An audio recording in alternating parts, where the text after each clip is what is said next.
Meeting to the call to order.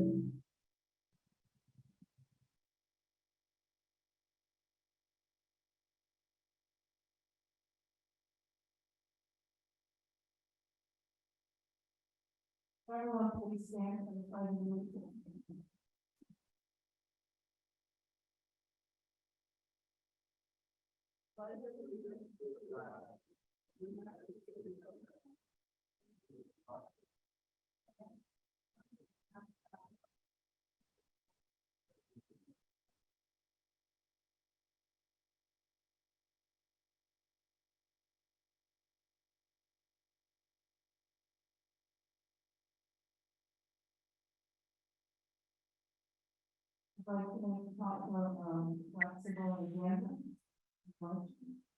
I'll make a motion to.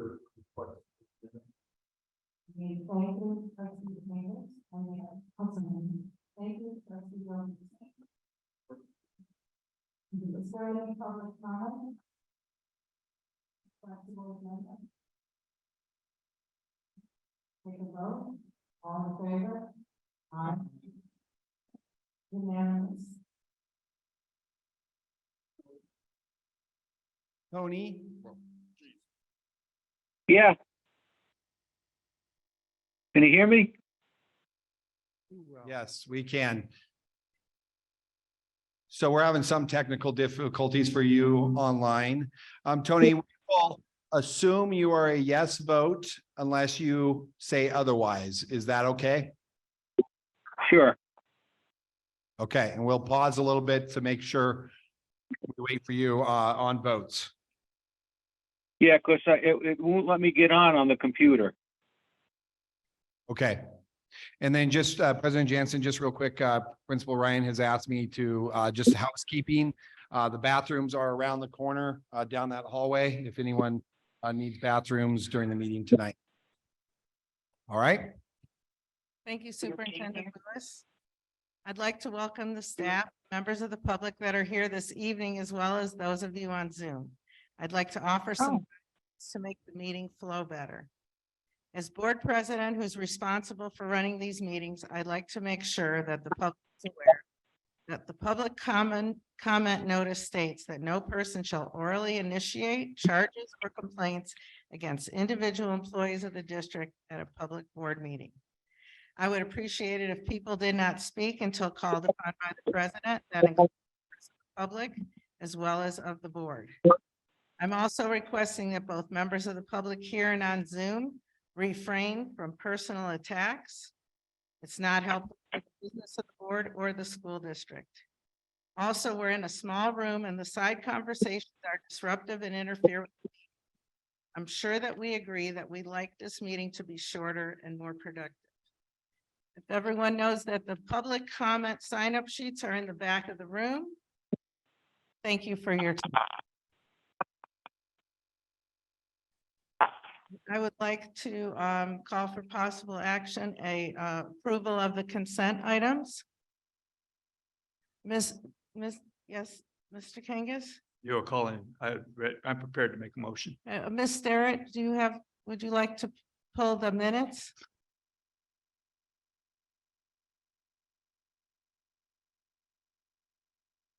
Okay. We'll do that. So let's take a vote. If there are any other comments? Okay, we'd like to take a vote on everything except the minutes from the last meeting. So I'll let Carol. Is there a motion on the floor? I'm asking for a motion. Okay. Okay. Who'd like to make a motion?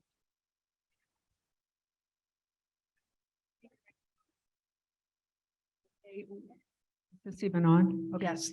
That we pull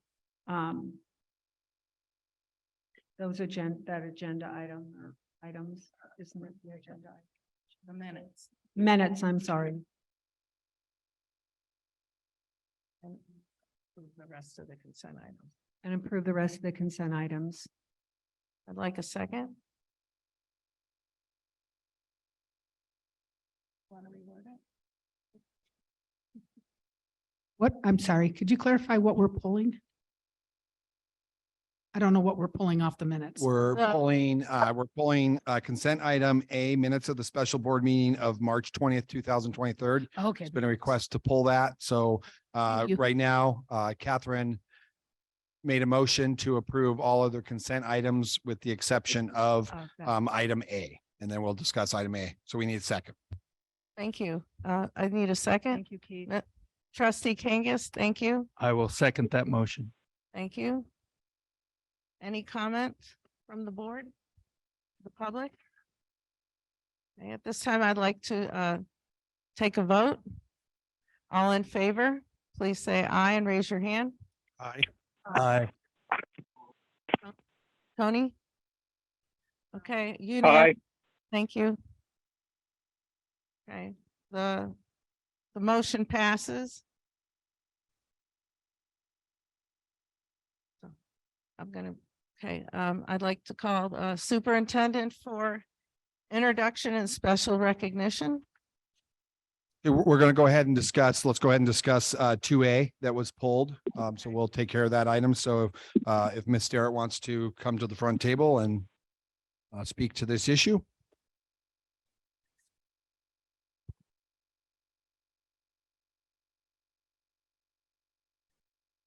The item, am I on? I can't tell. It says the green light's on. Okay. It's weird. Just gotta get close. I think. Please state your name. I have to get closer. To I have the- to eat yeah, the to the microphone, in other words.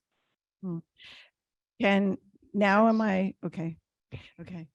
When I read through the minutes and I got to the section that discusses former board member Rob Lehman's public comment, I was chagrined because the way it reads in the minutes, it sounds as if everything is sort of the fault of the people listening in the audience, and that Mr. Lehman had absolutely no responsibility for what happened during that portion of public comment.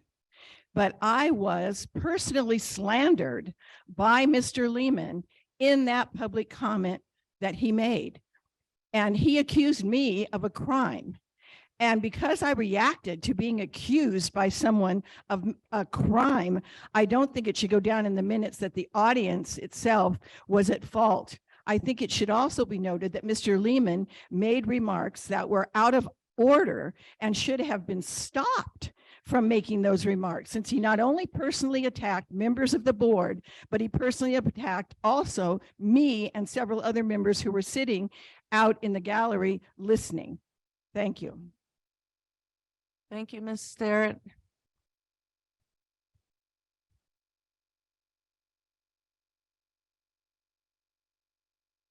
Is there any action to be taken on that?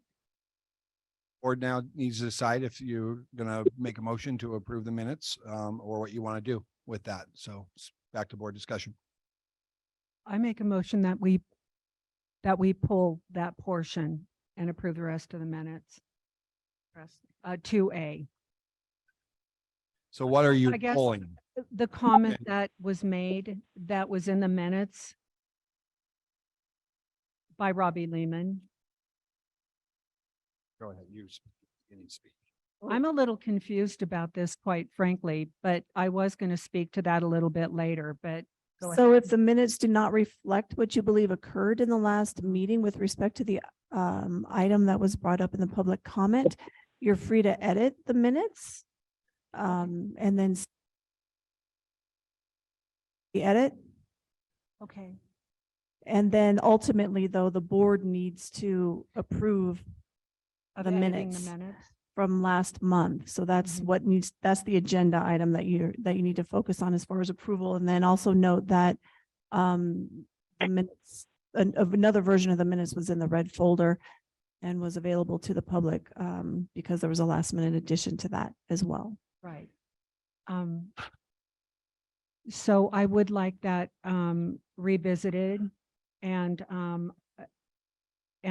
altered in terms of the wording. 2A.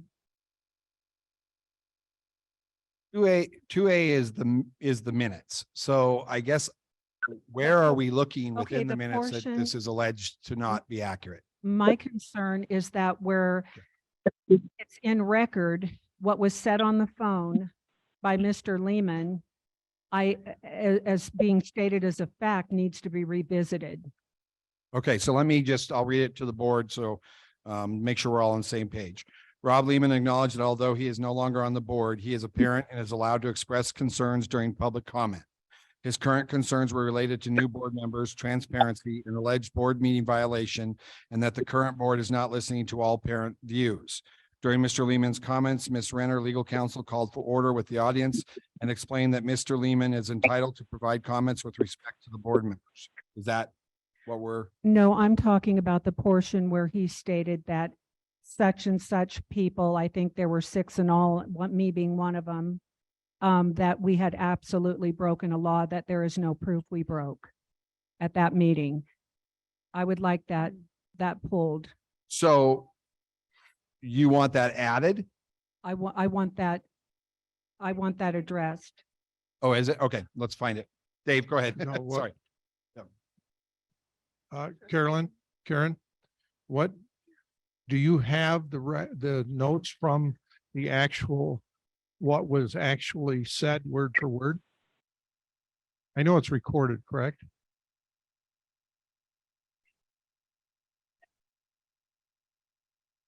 Uh-huh. Right, usually as I understand, Will it be? but you in have this- recording on that, correct? Okay. Yeah, I would make a suggestion. My suggestion is that the minutes are approved except that comment.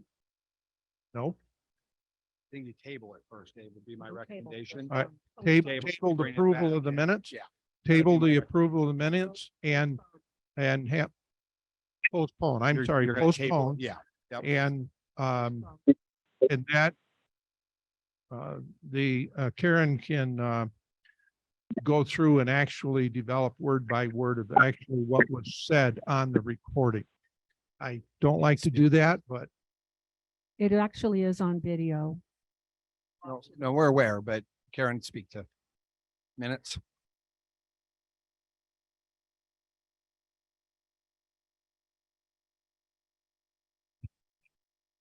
Okay, all right. So I think we have direction Okay, and we'll bring it back in May, perfect. Thank you. but you need to vote to table it. Okay. Okay. Postpone. Okay, I would like a motion to postpone that part of the minutes. I'll make a motion. Do you have one on the floor? Motion? There's no motion on, Okay. so would you like trustee Burns? I would like to make a motion that the minutes, the approval of the minutes are postponed with the asking for a detail of the actual words that were spoken online, Do I have a because second? they are recorded. Second. And let's take a vote. I have a question. Yes. Postponing or tabling what's the proper, doesn't matter. It's one, It- 6 or 1/2 doesn't. Okay. No, not really. If you postpone, you Postpone. can get at it a little sooner. Once you table something, you can drag it out a little longer. That's what I'm to understand, so. I- So verbiage is kind of important with that. Okay. If it, yeah, okay. Is there any public comment? Catherine, Pardon me? I was just asking if there was any public comment on that. I'm good. Okay, any other comment?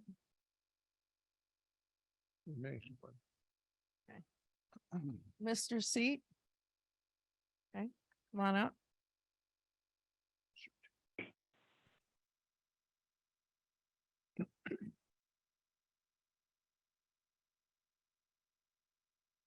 The same former board member who I called out for his disparaging comments in February called in during the March meeting to double down. He, being a former board member, knows full well the restrictions on public comment. He accused the board of collusion, attempting to slander and smear their character and reputation. He accused the board of breaking the law. His words, listen to the video. That's not disparaging. Rules for thee, but not for me. Hear these words of our Lord and Savior, Jesus Christ, Matthew 12:33. Make a tree good, and its fruit will be good, or make a tree bad, and its fruit will be bad. For a tree is recognized by its fruit. Thank you. Thank you. David Seat.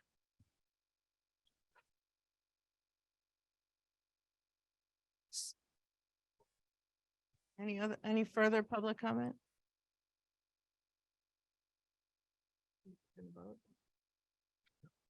And let's take a vote on the motion to postpone the language in the, on the approval of the minutes that we want to expect it a little closer.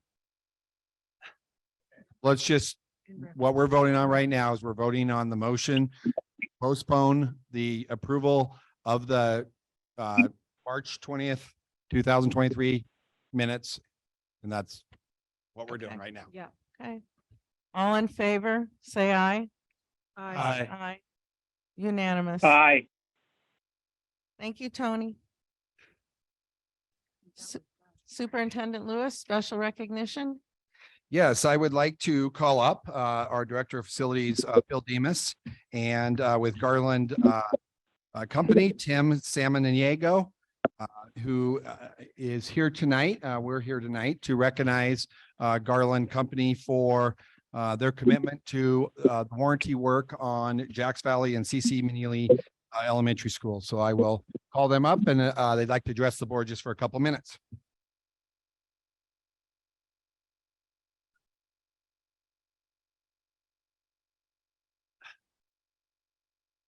Thank you for the time today. Oh, You had it on, you just need to get really close. thank you for the time today. I wanted to, if you guys haven't seen, the board hasn't seen, but I wanted to read the letter that Garland Industries wrote to the school district. These are brand new, so not used to having glasses. That's the probably getting old. This was addressed to Phil and Keith and the school district. As you are aware, the roofs at CC Manali and Jacks Valley have been leaking for some time now. Over the years, Garland has done multiple repairs in the leak areas, and recently, in an attempt to stop all the leaks, Garland applied a self-adhering reinforcement tape and coating to all the seams in the roof system. Unfortunately, the latest repairs were not successful in stopping the leaks at either school. Garland prides itself in delivering quality products, leak-tight warranties with long-term performance, and covering any material defects and incorrect contractor installations. The existing Garland roofs at CC Manali and Jacks Valley have not performed in a manner that is consistent with our warranties. Therefore, Garland is going to replace both roofs at CC Manali and Jacks Valley at no cost to Douglas County School District this summer of 2023. On March 14th, 2023, Garland's Board of Directors approved installing new roofs at each school. State Roofing Systems will be installing a new roof at CC Manali, and Alpine Roofing will be installing new roof at Jacks Valley. I would like to thank Douglas County School District for their patience in this matter, as Garland Industries always wants to do the right thing for every customer. With that said, we really do, I want to thank Phil, first of all. He has been instrumental and key. We've talked extensively with them. We flew out, Garland Industries is United States, Canada, and Europe. We're a very large company. We flew out, vice president of the company, met with Keith and Phil, discussed options. We tried over the years to do what, obviously we start with the small steps. trying to do the right thing. Then we went to a larger step and did a larger repair. Obviously didn't work. So I would like to say that every contractor is perfect, but it's not. Every install is perfect, but it's not. One thing I've always told Phil and Keith is that we would like to think that everything we do is perfect, but what we won't do is we don't run away from our problems. We this issue is about $1.2 million cost Garland, but that's really not doing the right thing. And so we are, Keith, thank you. I know that you and Phil have gotten so much heat, so to say. You guys have taken a lot of, yeah, a lot of people have said a lot of stuff, a lot of grief. It's been in the paper. But we're here to make it right. We stand behind our company. We've been in business at 1895. We're here to stay. Thank you for your support. We don't expect anything in return. We just want to do the right thing with the district. So thank you for your time. And I really do want to thank Phil. I really want to thank Phil and Keith. You guys have, I mean, been on the forefront of pushing this forward. We would have done it anyway, but I mean, Phil has been, he really is a great facility director. And Keith has obviously always been very supportive. So thank you guys. Thank you, the board, everybody. Thank you very much. We Thank you. really appreciate it. I, Sorry about the glasses. that's all right. I totally relate. I don't, Phil deserves all the credit. Phil has been a bulldog in this project, and I appreciate that he has high expectations and pursues those expectations on behalf of the district. And Tim, thank you. And Garland, you know, we're about 25 years into the 30-year warranty. So this roof went on many years ago to, at this stage, make it right. We appreciate it. Thank you. It's wonderful. And Thanks, Phil. that's so great. Trustee Burns? Yeah, I just want to make a comment, Keith, that we need to make sure that we get it in the paper, Yeah. What they've No, done that for is us. that true. they're taking care of the problem. Yes. Integrity of a company is always noteworthy.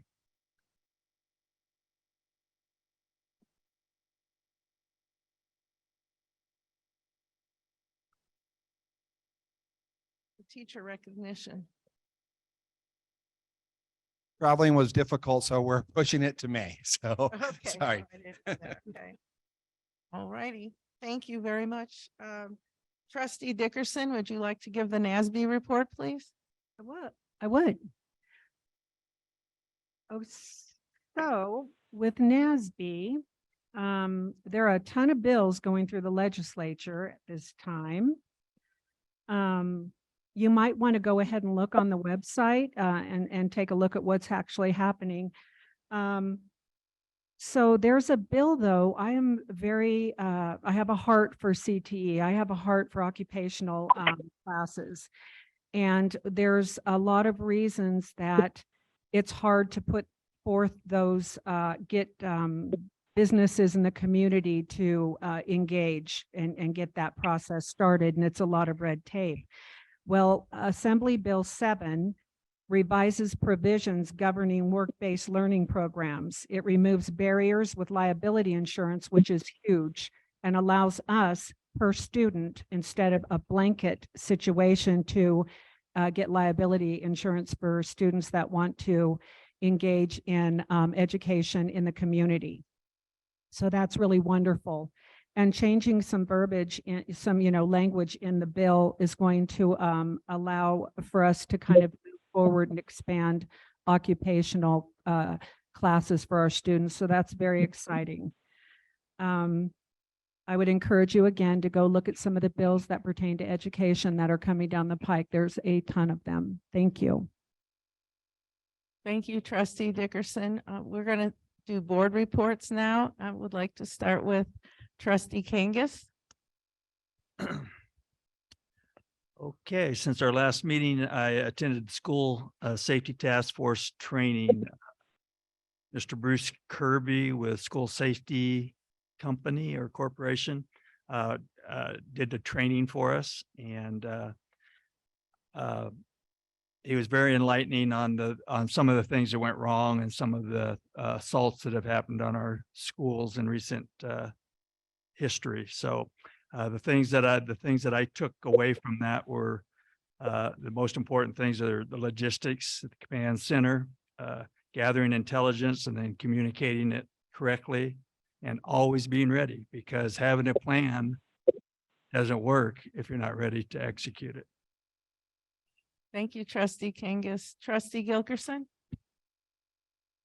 Thank you. I also attended the same school safety task force, and it meets quarterly. We did meet at the CVIC hall on the 29th of March. It was attended by the Sheriff's Department, East Fork Fire, school administrators, social workers, and some community members came as well. We did some tabletops related to safety protocols. That, as trustee Kangas already reported, that was a school presentation by the school safety operations. And yes, Bruce Kirby did this, but it was sponsored through Pool Pack, which we know who that is. One of the things I walked away with is, and you may know this, but I did not, was a term called swatting that's out there. And it's a prank call to emergency personnel in attempt to dispatch large number of armed police to a particular address. We actually had that happen in our community out of Genoa. And we did do a tabletop. The tabletop that we did was, it was centered around where a student enters Douglas High School and goes through the metal detector and they find a gun. And so they ask, what would you do? And so we had a diverse group at each table. So we tried to put a social worker and a police, somebody from the police department and the fire district as well. And we talked about it.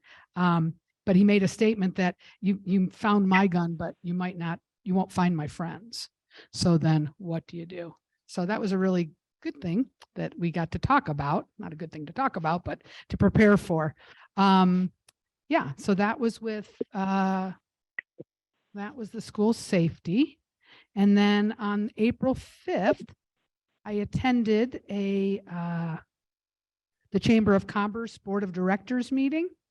It meets the first Wednesday of each month. It's comprised of business leaders.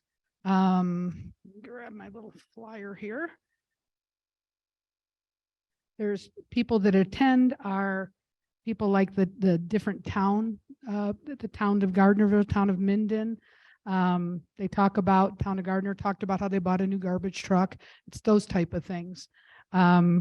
We also had our county commissioner, Mr. Gardner attends, and he spoke a little bit about the resignation of Patrick Cates, our manager, about other things too. We have our Carson Valley Visitor Authority, Jan Vandermeed attends, excuse me, and he talked about how he brings in international influencers into the area, which I thought was interesting, from Mexico and the United Kingdom and Las Vegas.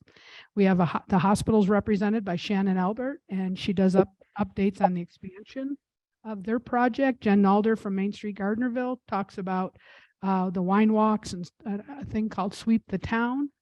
And that's kind of give you a little bit of a flair of what happens at the chamber. There's also, if you want to attend, there's a chamber coffee the second Wednesday of every month, and you can go on the chamber website. And this month it's at the United Federal Credit Union off of Jacks Road. It's from 7 to 8 and it's $5. And it talks about, you can gather with other business professionals and chat. Another thing that they're having is called the Business Showcase on the 4th, April 20th. and it's held at the community center.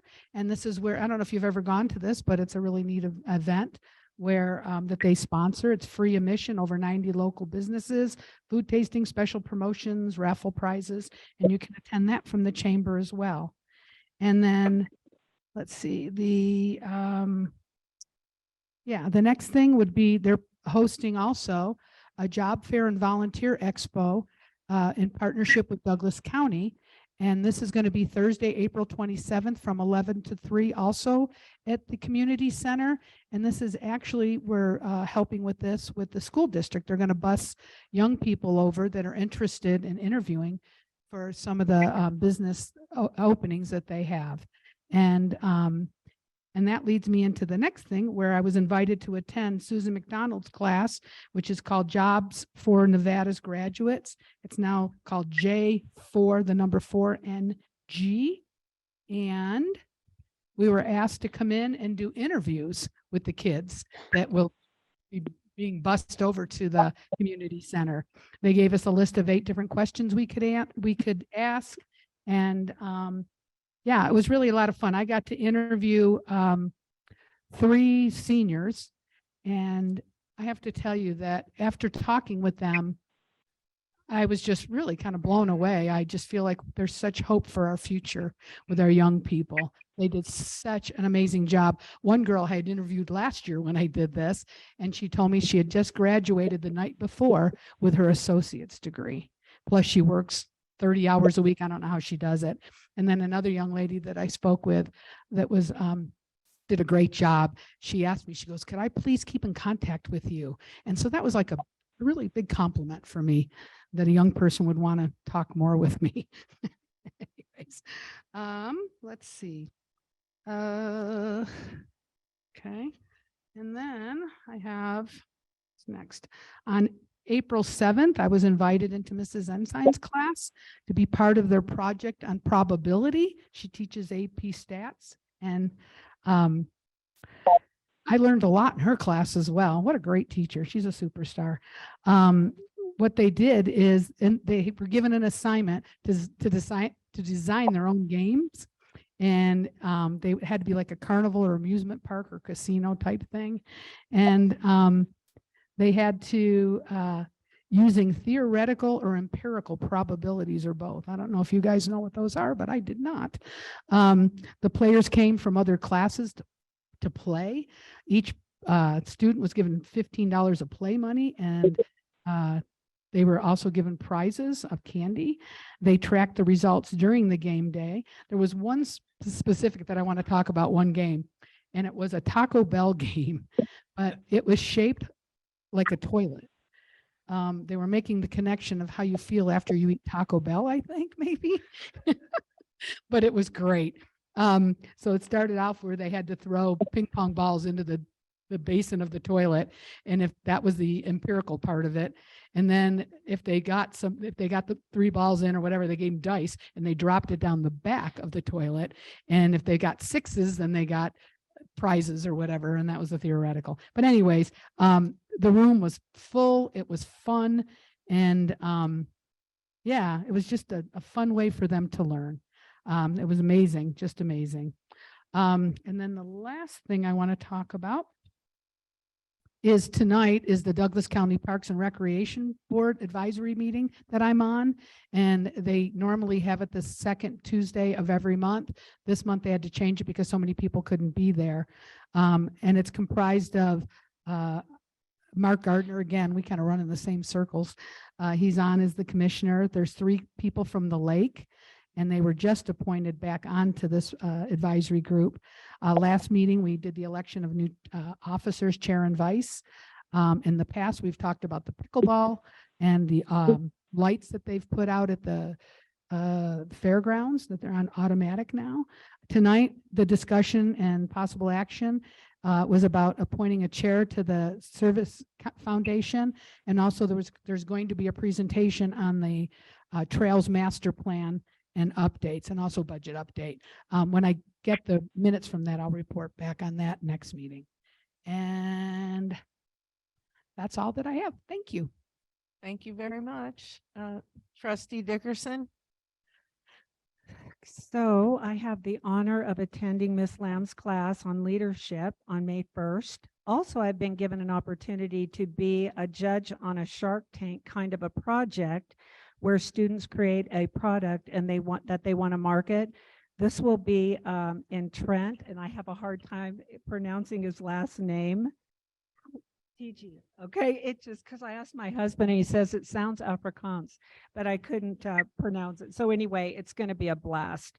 And the classes, business management and marketing. I think it's brilliant.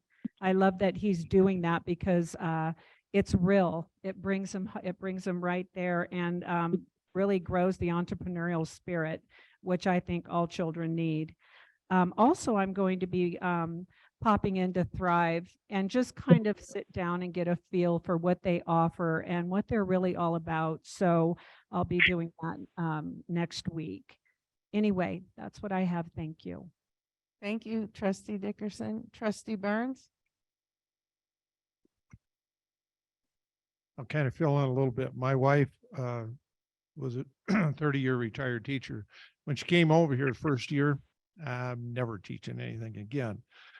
But after a year, she couldn't stay away. She started subbing, and she actually wound up by somebody, a friend of hers, telling her, yeah, check out the high school. Well, that wasn't going to happen where she came from. She was grade school. She did try it. And I have to tell you what her response is. And I'm leading up to something. Her response is the most well-mannered kids that we have in high schools, because that's where she was going to be working. Now I say that, I went into the high schools again. She wanted to go with me. I said, well, come on. And the kids, I could not believe the kids that came up to her, and she was in special ed more often than not. And the kids came up to her and responded to her. She loves them. I mean, that's just my wife. But so the things that I see in there is, I think is amazing.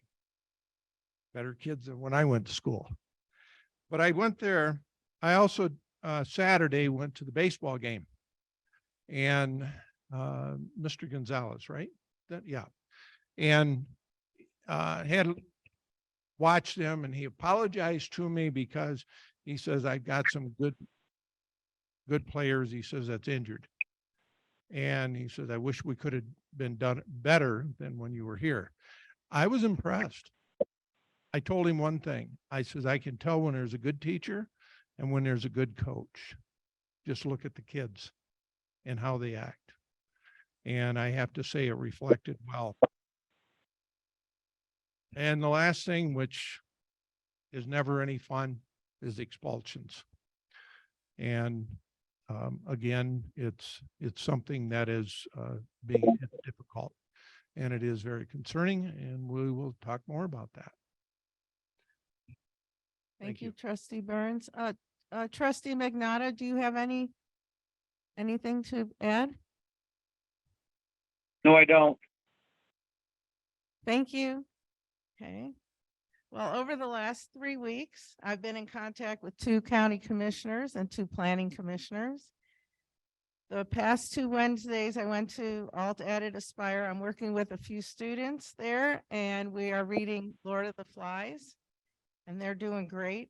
I'll be there tomorrow, and then I'll be there the next few Wednesdays until we finish the book. I'm so impressed with those young men. They're just doing such a great job, and we're having so much fun. Last time I made them cupcakes, and if I get a chance, they'll get cookies tomorrow. So another really awesome event that I went to was the track meet last Wednesday at Douglas High School on April 5th. Our students were awesome, not just in their ability, but their behavior, their attitude, and everything they did just made me proud to be affiliated with this school district. So I will also be going to the Big George track meet to be the clerk of the course again. I believe that's the 29th of April on a Saturday. Should be great. I was at the expulsion hearing yesterday and looking forward to going to Miss Lamb's government class on May 1st. The next is correspondence. Does anyone on the board have any correspondence? A parent emailed me about the sex education curriculum for the middle school in the district. And Mr. Brown sent me the link on our Douglas County website. And I sent it to the parent, who was very happy. Thank you very much, Mr. Brown.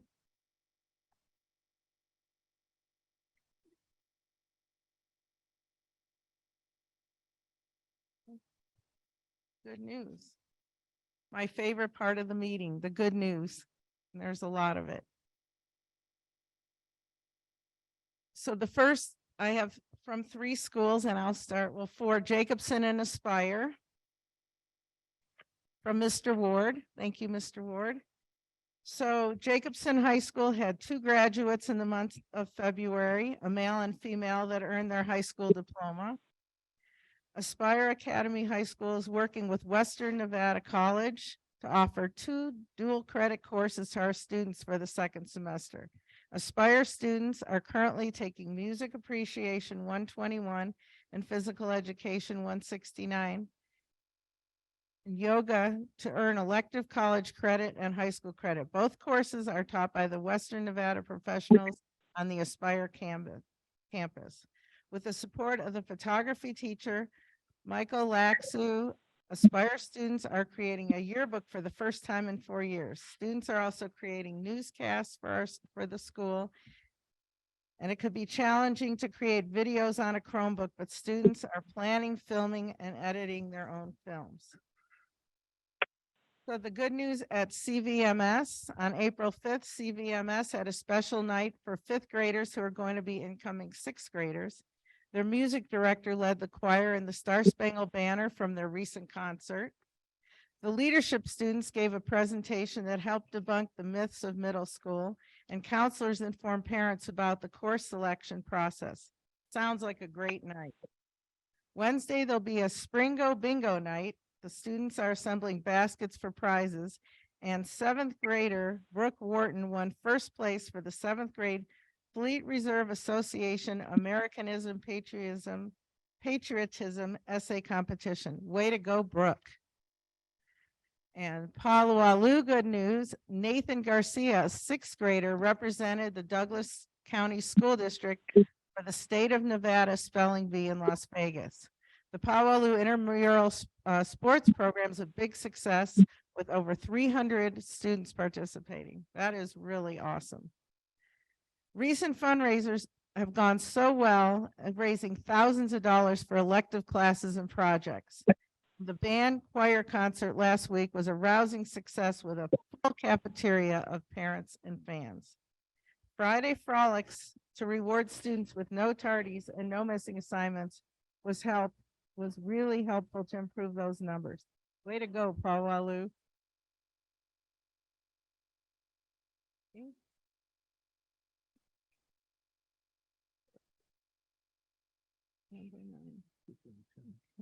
Superintendent, administrative report. We have a question. Oh, Sorry, That's okay. Trustee Gilkers. I hope I'm not out of line, but can I report on just a couple of I just have 2 good news things that We always have time for good news. Okay, thank you. I wanted to report that from Douglas High School, the art students have their art exhibited at Copeland Gallery, and it will be displayed from April 4th through April 27th. It presents their mixed media projects based on a year of studying with teacher Kelly Yost. So it can be viewed Monday through Saturday from 10 to 5. And the other thing I just wanted to report on was from Carson Valley Middle School, and it was about their culinary arts. There was last year, 6th grader named Brogan Lackey raised $2,000 for a GoFundMe. And this year, another gentleman who's I must be a friend of his, I bet. He's a 6th grader as well. Paxton Rasmussen is doing a GoFundMe as well. And it's to help with, they say in the article that the culinary arts is, needs some updating. So I don't know if maybe as a board, we might need to look into that at some point, but I just wanted to congratulate these young people on their efforts. Thank you. Great, thank you. Superintendent Lewis? Attendance report? Yes, sir. Where we're at? Okay.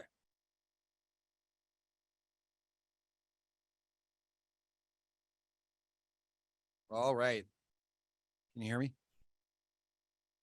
I'd like to start off. Douglas High School received a donation of $6,915 from Steve Chappelle and Carson Valley Inn to use towards the Hall of Fame boards in the main gymnasium for basketball, volleyball, and wrestling. And I'd like to, she's here somewhere. Miss Karen Lamb has actually spearheaded that project and went out and sought donations. And so we're excited that we received a pretty substantial one that will renovate the Hall of Fame boards in the gym. And you might actually be able to see them if you're at every angle, not just the right angle, if you've ever seen them in there. You will, okay, I promise.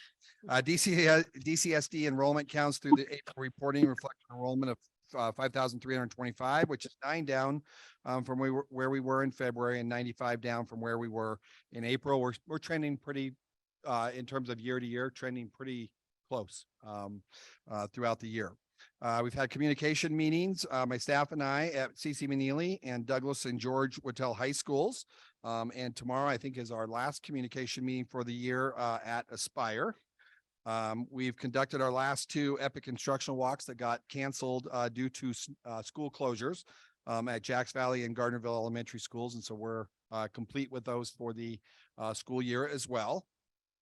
Due to school closures, students at George Whittle High School and Aspire Academy High School do not have enough instructional minutes as required by Nevada state law. At this time, the students at Whittle will be required to make up two school days, and Aspire Academy students will be required to make up 3 days. Whittle will make those days up on their Fridays that they weren't scheduled to be in session on April 28th and Friday, May 5th. Aspire Academy High School will have to make up their days on the calendar contingency days at the end of the year on June 19th through 21.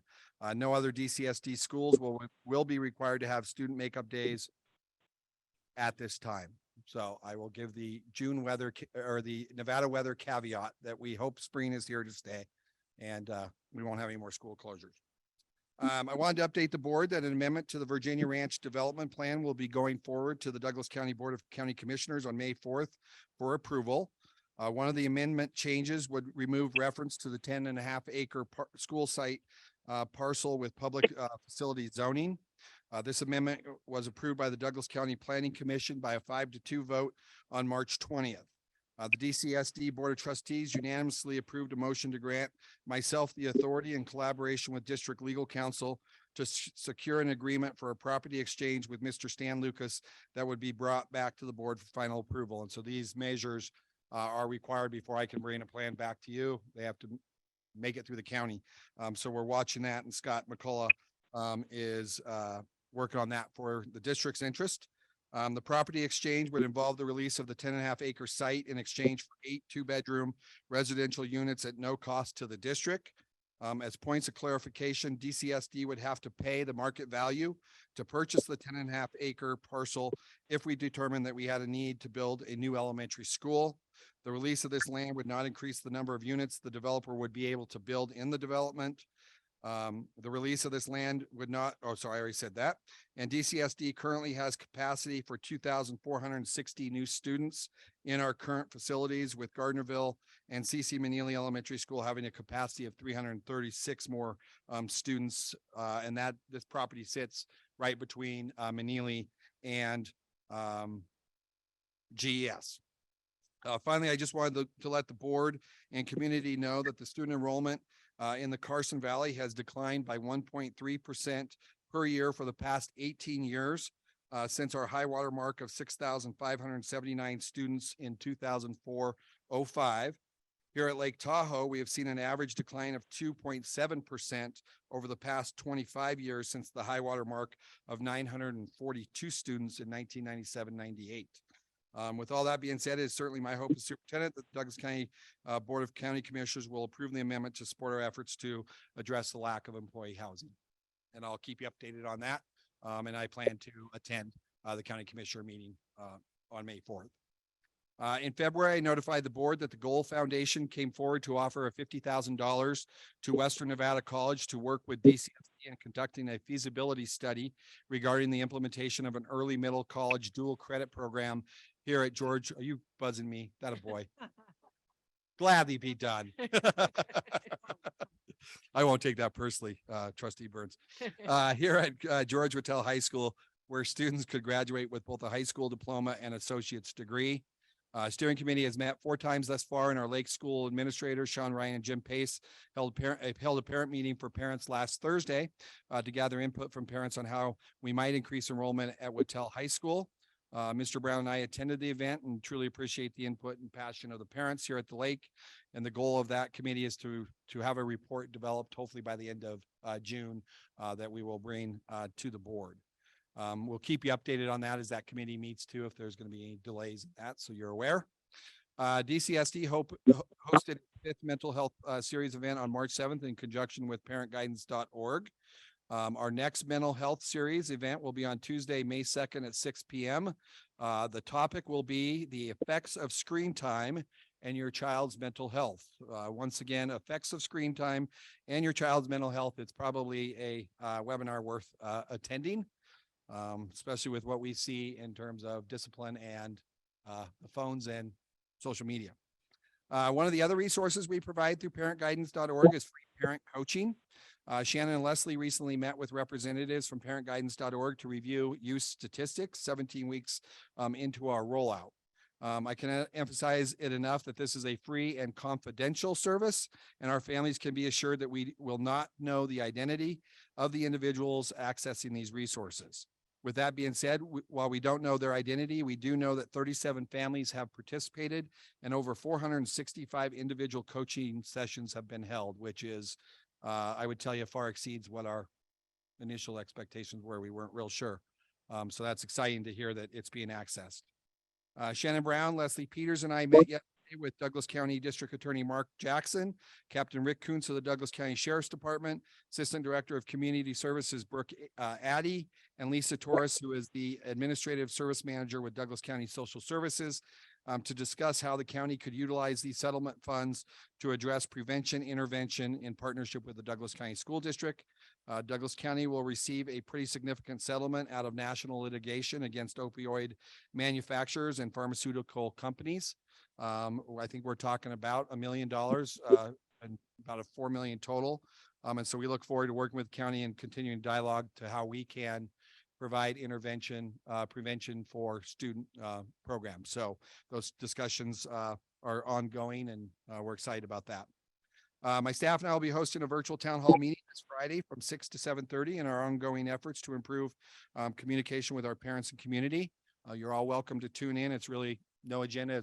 We're question and answer. So the community can ask questions and we'll provide them the answer if we know it or get back to them if we don't. So it's just something we've done since COVID, coming out of COVID, where people were not coming into the schools. It was a form of communication that I think has been popular.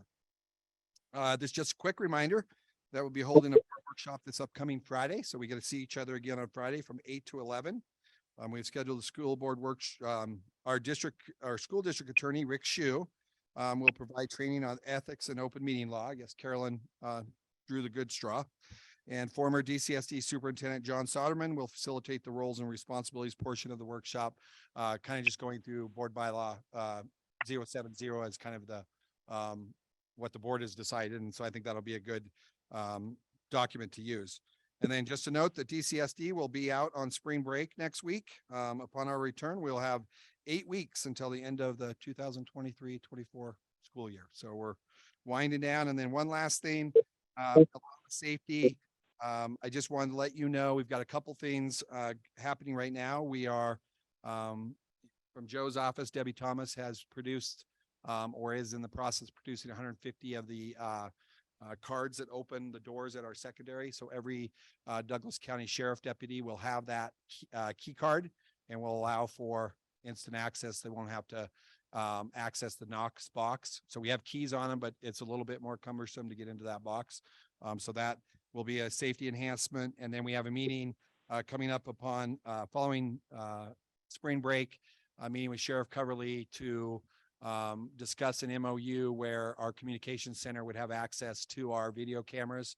And so that if something were to happen, they would be able to get into our camera system and possibly direct responding officers to the threat. So those are going on the safety front from our world. So that's all I have available for questions. Trustee Dickerson? Yes, Keith, the units that will be built, are those to house teachers?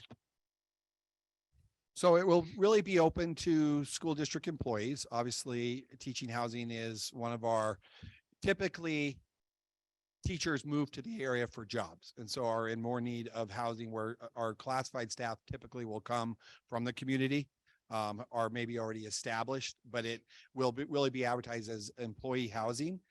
The idea would be we will hire a management company we will be in charge of maintenance, but the management company, and part of that is we have to be careful that we're not providing a benefit to a select few and not all. And so that's why we would, we wouldn't say $500 rent. We would ask the management company to keep it at the low range of going rates in the rent, so that again, it's not for a few. And then the idea, Trustee Dickerson, would be no more than 2 years that they'd be able to live in it. And so it's not intended for permanent housing, but to get their feet on the ground and to be able to get established in the community. Deans, we are having a problem with teachers, and that has been going on for quite some time. Isn't there some way that, because people understand the need, and as far as salaries too, it's harder on them, that we could look at how we could make that happen to where it is for teachers primarily, because they are in such desperate, and we're in need of teachers, and housing's been an issue going on for quite some time. I just think if we're going to get these units, and if it even pans out, that it should be for teachers only. They're the ones that have the hardest time finding housing. Maybe we could look at that. Yeah. Thank you. Trustee Burns? That was an accident on the bell. That's my story. I'm sticking to it. Anyway, there's you said 8 houses. Can you give a time frame? Because my understanding is we're not getting 8 right away. It's going to be over time. No, the agreement actually would be that the district would get the first 8 houses. Once they break ground on houses, the district will get the first 8. Yeah. Okay, that's not what I heard, but good. Thank you. Yep. Not in the same location. What we don't want is that we own a row of 8 houses and that's the teacher. So it would be spread out through the development. So. Thank you. Any other comments from the board? Okay. Next, item 9. The board will consider the purchase of a CAT 259B3C compact track loader with a snow blower, bucket, and a broom accessory from Cashman Equipment in the amount of $101,639. And Mr. Demas and Mr. Tobias, could you please tell us about that?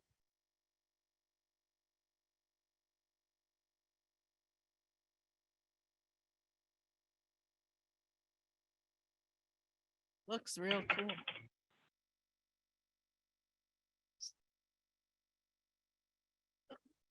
Yeah, John's gonna talk about it mostly. He's our head of grounds and give us the usage we need for it. We're getting this machine. We went with 3 different brands, and we picked the Case Bobcat Cat, and it does exactly what we needed to do for the district. And the price is very. Could you please speak up? I can't hear you.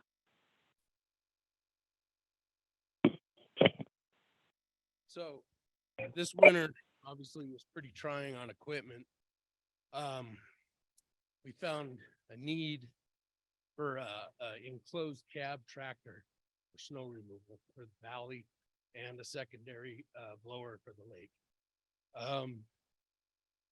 This winter we actually, I believe, I'd have to double check, but we rented in rental equipment, we were about $11,000 for snow equipment.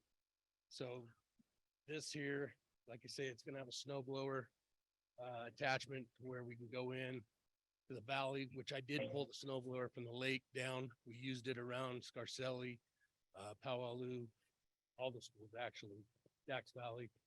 And I think the need for a second one or backup at the lake is necessary. The problem is right now with our equipment we have as far as tractors, we don't have a full cab with heaters, so I can't run them during the nights. With snow removal, we get in, we get stuff moved, piled up into areas, and then we have to go back in detail, move the piles, open up the parking lots. So what with something like this, we can I can have guys in 8-hour shifts, 6-hour shifts go in, run it, we can keep it running, 18 hours, and we want 24 hours if we want, just switching out by the man. And we have it heated, safety wise. It's just that I think it's a necessity. I think it's something that's going to last the school district quite a while. And it's not just for winter.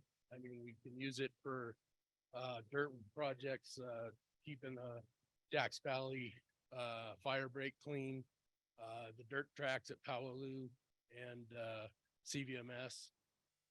It's capable of lifting up to 4,000 pounds. And we have forks for it. So it would be a forklift that we could use instead of packing the small one around from the bus yard. So there's many uses for it. Yeah, and then in the sweeper is actually an attachment that goes on it that we can go in and sweep the parking lots up and put a lot of sand down. That's going to cost a lot of money. So if we can go in, do some of that ourselves with the sweeping attachments and the 4-in-1 bucket. And they make a bunch of different attachments that we might come up with. But main priority, this would be at the high school. And it would cut back on one of the plow trucks there, but then we can trailer it to all the other schools. It's a size that we can move around on our own. We don't have to hire somebody to move it. And I don't know if you guys got any questions, anything you need to know more about it, or. Any questions from the board? Yes, I would like to know, can you hear me? Yeah. You can hear me? Is that Doug? Yes, we can hear you. Oh, okay. Thank you. Does this include training for somebody to run it? Yes, well, what we'll do is I've got my guys will definitely have a training class. I've ran these machines for the last 15 years. I've got 3 other guys that have got 10 to 12 years experience in them. Cat, I don't know if they offer that. That's something I could ask, but I think with a program that we come up with, and we'll have our guys and whoever else, we'll get Keith out there on it. Joe said he wants to plow snow. We'll get put a training. You guys want to come out? Yeah. We'll come out and we'll run it.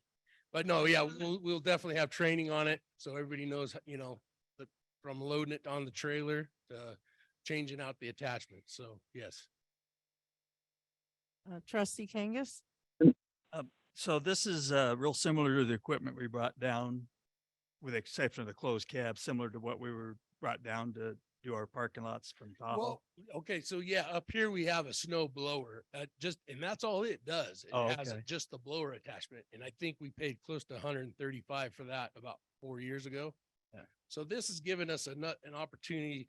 I can pack the bucket around and the blower, so I can go and blow parking lot or blow what we need to, go over, swap out the bucket real quick, and then I can move piles. So this machine is a little smaller on the blower size. It's 84 inches, and I think our one up here is 102. But like I said, we can leave it in the valley, and if a valley winter is not as bad as we had, then I could bring it up here. Because if we lose that blower up here, or something goes down, which it has, or that we lose a loader, this will be a secondary tractor or snow blower for the lake. Sounds very valuable. Yeah, it is. Thank you. This is Tony. Do we have to have any extra insurance, liability insurance on this piece of equipment? So Tony, nothing extra. Obviously we would, it'll have to be insured. So that does increase our asset value.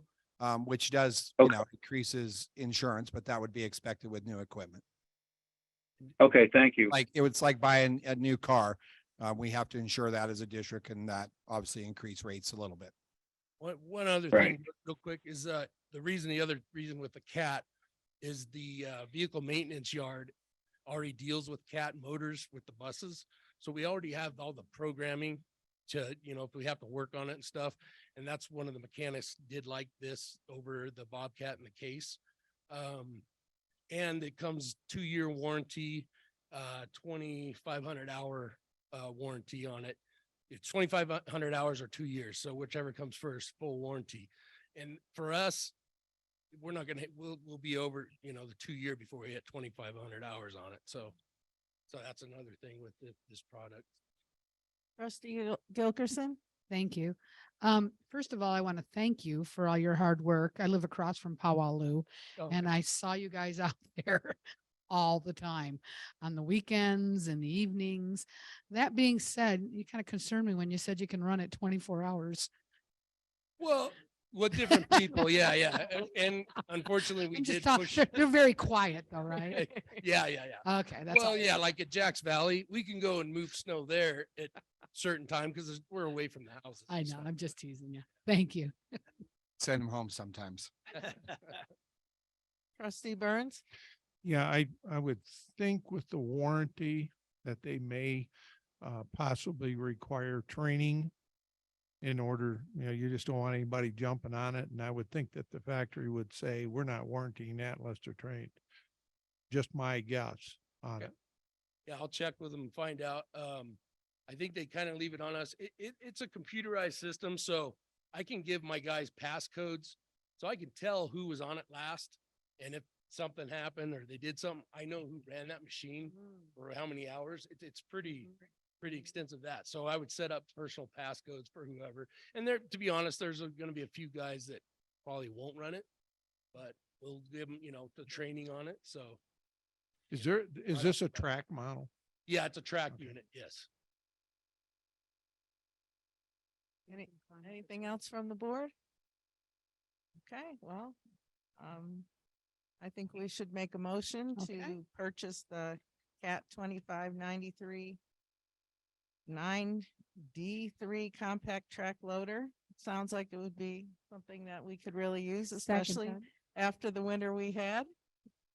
I can make a motion on that if you'd Thank like. you. Thank you. I'd like to make a Trustee recommendation that the board approve the purchase of a CAT 259D3C compact track loader with snow blower bucket and broom accessory from Cashman Equipment in the amount of $101,639 as recommended by Director of Facilities Phil Demas. Do I have a second? Thank you. I'll second. Thank you, Trustee Kangas. Is there any public comment on this? Yes, sir.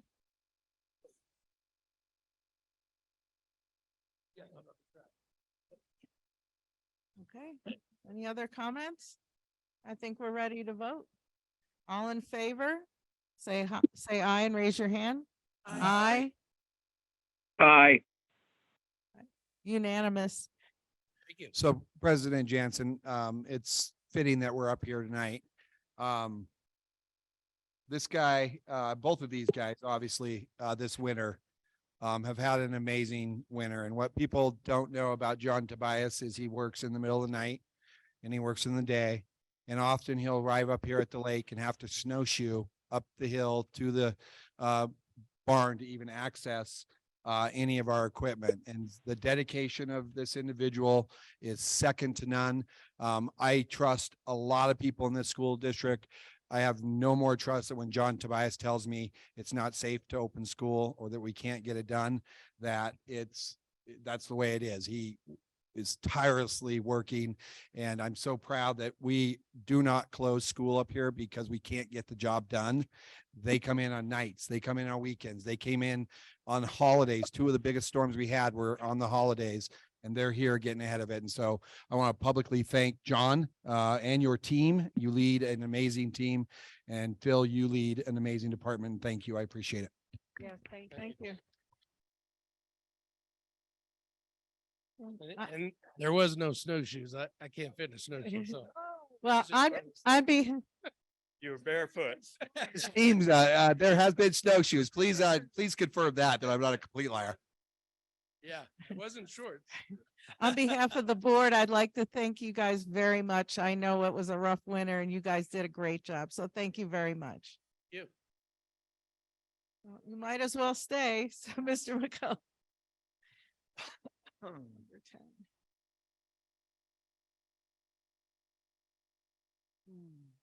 And Mr. McCullough can come up. He's there. Okay, number 10, painting maintenance contract approval, SGG. Discussion for possible action. The board will consider awarding a bid for service to custom painting and decorating for the Douglas County School District Painting Maintenance Project in the amount of $52,240. Would you gentlemen like to tell us about that? You bet. Thank you. President Jansen, members of the board, Scott McCullough, Douglas County. In 2018, the district identified the deficiency in maintenance projects. Buildings needed painting and carpet, parking lot and playground asphalt was deteriorating. The district budgeted $100,000 to each of these projects annually to address the backlog of maintenance deficiencies. In the fall of every year, the district recommends for improvement, the highest priority to be maintained in paint, carpet, and pavement. The work is planned and is advertised for public bid. The amount of the work for each project must remain under the $100,000 budget threshold. If the bid exceeds that threshold, it will be rejected by the district. It is the intent of the district to catch up on these maintenance projects that have been deferred for many years. Once caught up, these types of projects can be regularly scheduled to keep the district assets in an acceptable condition. The requested action for both maintenance projects today will allow the district to maximize the approved budget of these projects. Two examples to illustrate the value of allowing the full expenditure relate to carpet and pavement. First is a carpet. Last month, the board approved a carpet maintenance project to BT Mancini for $75,792 and authorized the superintendent to increase the contract by 10%. That amount combined of $83,371 leaves $16,629 of unauthorized to expend from the budgeted amount, the approved budgeted amount. A request to add 2 classrooms for the project was requested at Wattell High School at $13,250. That amount exceeded the authorized but not budgeted amount, and the work will not be performed this year under this contract. Allowing the superintendent to increase the contract to the budgeted amount of $100,000 would have allowed that work to proceed. Second is the pavement maintenance project. Next agenda item tonight. Jack Valley Elementary Playground paving has deteriorated past surface maintenance. Should I wait for the next one? Okay, Need to keep. I will wait for the next. Yeah, keep it on paintings first. We need. Okay, so back to the paintings. maintenance. So it was identified that the playhouse was deteriorated and was prioritized for painting. We received 3 bids. And if you look at the bid tally, when a bid tally is that close, within a couple $100 is a great sign how competitive it was. Again, what we want to utilize is the difference between that bid amount and the budget $100,000 for other painting work in the district.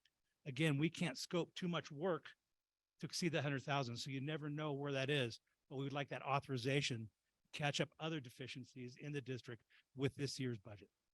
So with that, I'm available for questions. Thank you very much. Members of the board, do you have any comments? Trustee Burns? It's no secret where I stand. I am, I'm dead set against money without seeing quotes and without the board approving on quotes. I feel that as professionals out there, which I was at one point, I never once had to raise above my quotes. So I'm just dead set against it. The 10%, I was against that when we voted last time. And definitely at this one, what goes 48,000. I'm against that unless it comes back. Otherwise, the board can just say, spend what you want and you got a budget and here you go. We're responsible. And I would like to see, I'm not saying don't spend 100,000. I just want to see where it's going ahead of time. That's not a problem at all. That's not a problem at all. So That's- we'll get quotes for the extra 40,000 or whatever after we do the initial job. We're going to give the same company who's doing the work for painting or paving the opportunity to quote that or bid that. And when it comes in, say they do one side of the school that we're doing one playground, that square foot price will be the same square foot price for the pavement on the other side, if that's what we choose. So you're going to be getting the exact same square foot price. That makes Yeah, sense? I understand that. Okay. I like to see it in writing. I like to, I feel that the board should be approving the budgets on things like that, or approving the money going out. We sat here, we sign everything that's going out on the regular budget. And I just feel that that's the responsibility of the board to finalize things. So that's my personal opinion. That's up to the rest of the board what they think. Trustee Kangas? Hi, thank you. We approved the budget for 100,000 for this ongoing maintenance project. So in my opinion, these guys do their due diligence, as they've done on every other thing we have to see. I'm of the opinion that I trust their judgment, and we have approved this, and we've continually seemed to have excess money from the projects to move on to the next one without having to wait a month. My opinion. Thank you. Thank you. Any other? Trustee Dickerson? So there's money left over consistently when projects you're saying that get finished. I've seen that. Generally, Yeah. they come in under is what you're saying? Yes, I've seen that. Yes. Okay, thank you. Superintendent Lewis? So I guess I want to make sure that we're clear, is that the added money is increasing scope. So we're not bidding a project and then asking for your approval to pay more for what we bid for. We know what the cost of what we scoped is. It is on this project, 52,240. We're asking the ability to increase scope up to $100,000, which is already budgeted, as Trustee Kangas indicated, is that's already in the budget. We want to maximize that money every calendar year to make sure that we're getting done with that. And so again, this isn't increasing a cost on the project. It's getting more done with that. So I just want to make sure that everyone's clear before we take a vote on what we're requesting. And, again, going back to what Trustee Gilkerson said, these two gentlemen have worked for our school district for several years, Scott even longer than Phil. We have had very fiscally responsive construction projects. And I think I ask you to trust their professional judgment that they're going to get the best work done for our district. President Jansen, it's time for public comment. Thank you, Ms. Renner. Okay, so we'll vote on that after back to number 11. So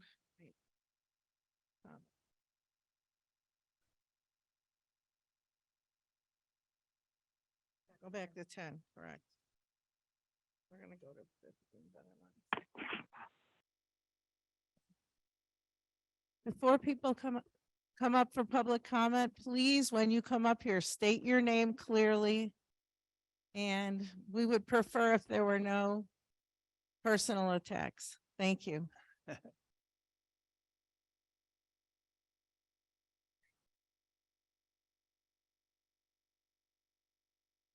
David Seat.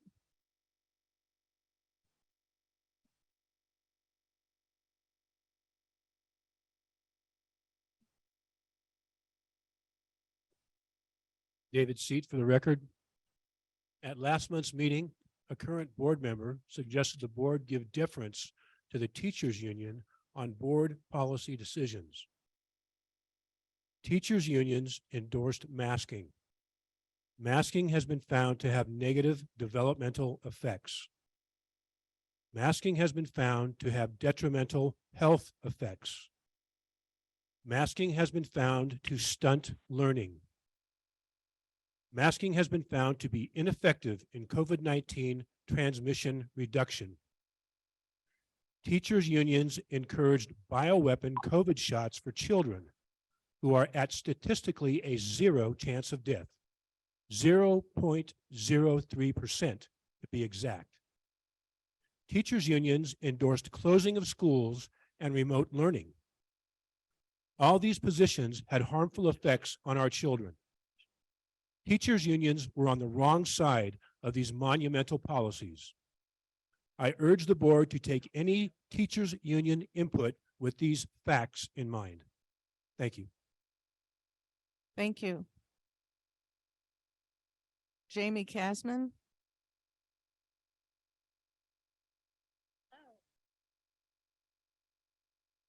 My name is Jamie Caseman, and I use the pronouns she and her because my name is one of those names that could go either way. It could be a boy's name or a girl's name, and so I like to clarify that when I write it. And I hear what you said about personal attacks, and I would just like to say that when I've communicated with my representative of the board directly, I have been personally attacked in a very demeaning way. So you ask us to be polite and respectful, and I totally agree with that, but it should be coming the other direction as well. Now, I am here today and I'm a bit nervous because I would like to talk about the COVID generation and the fact that COVID was very real and that masks do protect you and that vaccines and immunizations work. But my point tonight is that my children are part of the COVID generation. My husband and I are Gen X. We were very calculated and deliberate when we decided to become parents, and we make daily choices on how we want our kids raised. Our approach is different than our parents. Our parents were boomers, are boomers, some are. And even their parents, they were immigrants to this country. My point is that raising children changes with each generation and with the evolution of our times. What worked and did not work for my parents when raising me is outdated for the way today's children should be raised. In fact, I was left most days as an elementary age child to walk home from school alone to an empty house with my younger brother and try to stay out of trouble for several hours until my parents came home from work. I laugh when I think about all of the mischief that we got into, some good and some where we now realize how lucky we are to be alive. My point is, unless you are currently a parent of a child in this generation, you really can't understand what it's like. Yes, I ask my mom for her opinion and advice at times, but it is not always what is best for us. It's the same for you as our school board trustees, except that you are in a position of power. So you feel as if you know better. You should listen to the parents whom you represent, all of whom are your constituents. We are the ones who really know what is best for our children. Does that buzzer mean I'm done? 30 more seconds. Huh? 30 more seconds. Our teachers are also professionally trained to know what is best for this current generation. It's totally different from when you were a child or when you were raising yours. Thank you. Thank you. Virginia Starrett.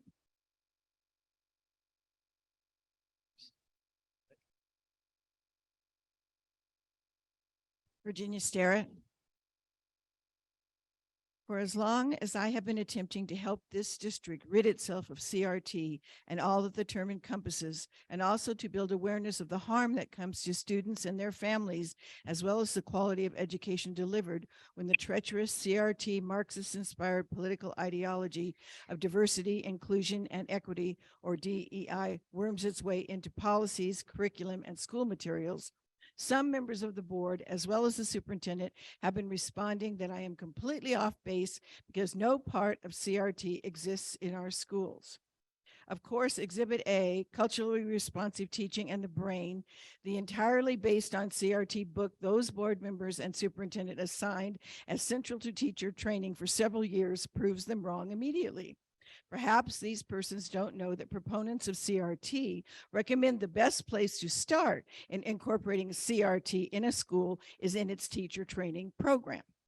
Also, when the opening chapter of the book uses language such as marginalized group and dominant group, referring to all people of color as opposed to all white people, respectively, that should be a huge red flag that the book is pure CRT and dependent on the proposition that the world of education has been systemically racist at its core and in need of fixing by raising up those who have been marginalized and putting down those that have been dominant, which, by the way, is the current meaning of equity. That these persons don't see that, and despite being informed about it, persisted year after year in assigning the book is troubling and telling. Either they actually don't understand what CRT is, or they agree with it. But that's not all. Add to that the report that gay pride flags and paraphernalia have decorated some walls and doors in the district, and that a transgender flag was hung in a middle school, and troubling and telling becomes some serious concern. Tolerance demands that no one be treated unkindly or with disrespect, regardless of differences in appearance, beliefs, or family history. But that is not the same as demanding approval of behaviors or beliefs that go against a student's religious teachings or family values. Public school is an arm of government. It should not be politicizing students, nor should it be attempting to be a substitute for parents. When those representing this district claim nothing is amiss, what they are saying flies in the face of concrete evidence to the contrary. Thank you. Thank you. Melissa Rouse.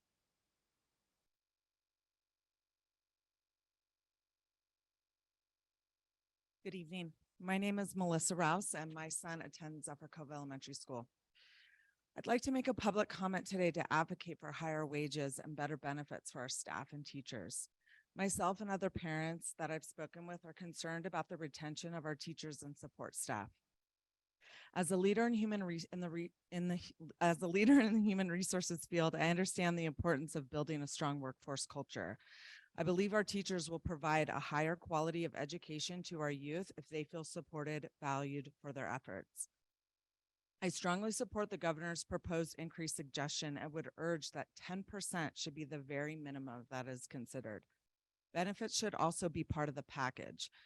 In my workplace, housekeepers earn $21 an hour. Entry-level managers earn $62,000 a year, and we offer $2,000 of education and wellness reimbursements per year for every employee. We give them free access to our gym, a hot meal, and a shuttle from the valley to the lake.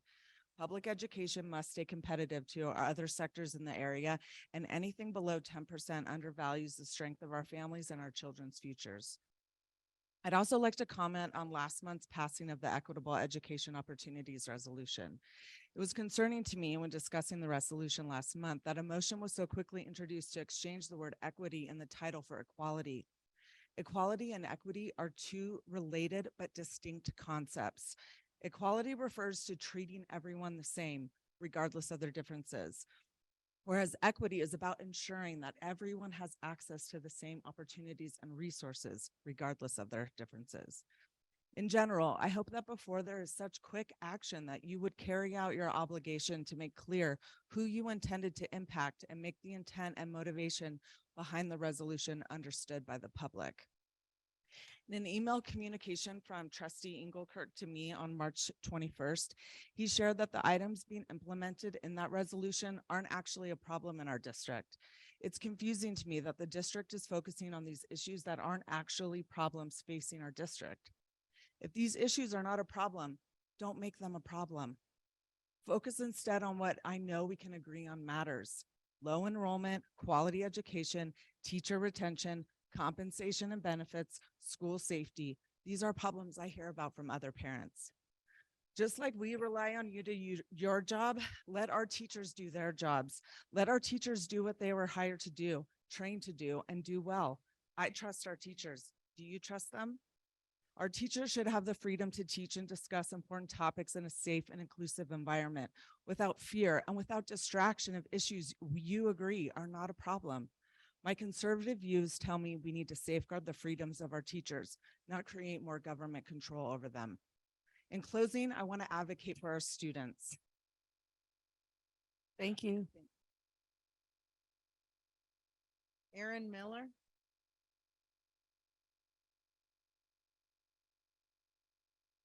Good evening. My name is Erin Miller. I've been to these meetings in 2018. I have 3 students that attend the Lake schools. One is still at Zephyr, and I have 2 in the middle school. So I'm 2/3 middle school. I am active in our parents groups up here for Parents Club and Boosters. I am a business owner in our community as well. I just want to say that I attended the last Thursday meeting, and it was very helpful to have Keith and Shannon here. It's very nice to see that they're trying to help keep our enrollment up for our Lake schools. Across our entire Lake school area, we have 9,000 full-time residents. We talk about an housing issue, we have it up here. There's no affordable housing for a small or new family up here at the lake. The lowest home is at the top of Kingsbury, and it's over 500,000. And that's for a 2-bedroom, 1-bath, 500, 900 square foot home. So when we talk about trying to increase our enrollment, we need to talk about how to try to encourage families to either stay in Douglas County, stay at the lake, come up from the valley, things like that. I also enjoyed hearing your good news, but I didn't hear anything about our lake schools. I mean, our 8th grade girls went undefeated at Wattel and just took that entire championship. Our middle school girls tried their best as well, the 6th and 7th grade. You know, we have a lot of opportunities up here. We just need to showcase them. You know, Lake Tahoe is the jewel of the Sierra. You guys really need to embrace that and try to keep that as forefront. The valley's great, but so is the lake. Thank you. Thank you. Larry Sidney.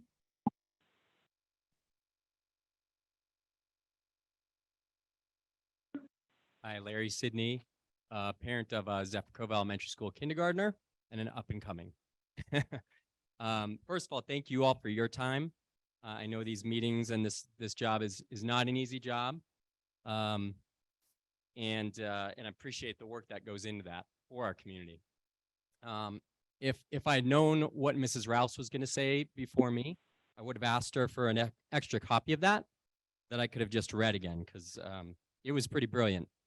And I want to talk about part of that, which is teacher and staff salaries and benefits. I'm right with her on that. I'm looking at what's going to come into play retroactively with the raise that's coming in now, if it's voted on. And I know I'm not really commenting on that so much as I'm commenting on what I'd like to see in the future.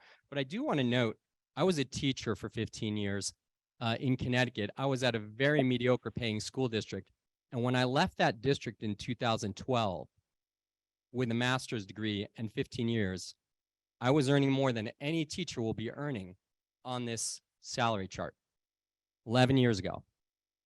I think we all know that in Douglas County in the last 5 years, the cost of living has increased incredibly for all of us. That's at the lake, that's in the valley, home prices, rentals, fuel, groceries, all of it.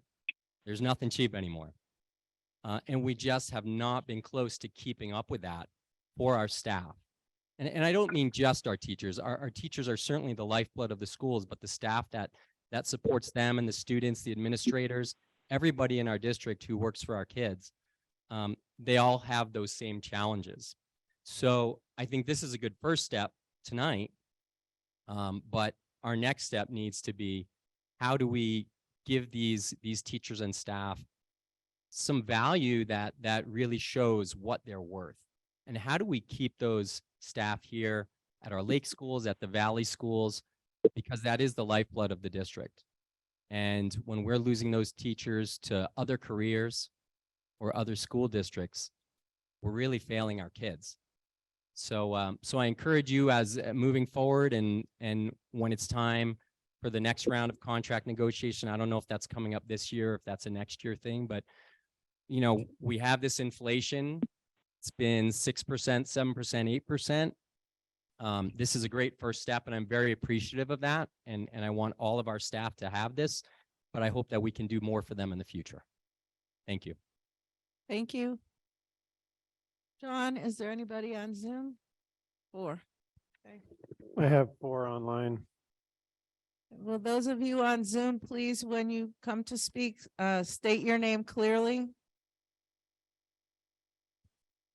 Okay, the first one I have says Nevada Tahoe Conservation District, so I don't know who that person Yeah, is. sorry, that's under, that's me, Megan Kelly. How's it going? Yeah, I'm Megan Kelly, and I have 3 students in Can't hear 2nd John. grade. And first of all, I just want to thank you. Megan, can you hold real quick? We can't hear Yep. you. Maybe if you can move closer to your mic. Sure, hold on a second. There you go. That's There I better. go. Thank you, much better. Okay. Please state your name for the record. Yeah, hi, this is Megan Kelly from State Line, Nevada, and I have 3 students at Zephyr Cove Elementary School. First of all, I just want to thank you for coming to the lake. I'd be there in person, but I'm a bit under the weather and I didn't want to get anybody else sick. Like Larry Sidney, I agree that Melissa Rouse nailed it with her comments. As local leaders, as local elected officials, there's a lot of things that are under your control, but there's a lot of things that aren't. I think it's really important for you to focus on things that you can control at the local level. And one of those things that I'd like to echo is increasing teacher pay. As Governor Lombardo said, teachers and all public employees should get a raise. We've lost too many teachers and counselors in the past 5 years who could be paid more with a lower cost of living in other districts. The 2% raise on the table pales in comparison to the cost of living increases in the past year of 8%. Even Social Security received an 8% increase last year. Also, I was happy to hear Mr. Lewis talk about employee housing. It's obviously paramount to this area, and that's one of the reasons that we've also lost employees. And then I just want to say thanks to the district, because Mr. Ryan and Mr. Pace are both amazing administrators up here, and we're super thankful for them here at the Lake Schools. And thanks to Mr. Demas and Mr. Tobias for all their work this year too. And that's all. Thank you.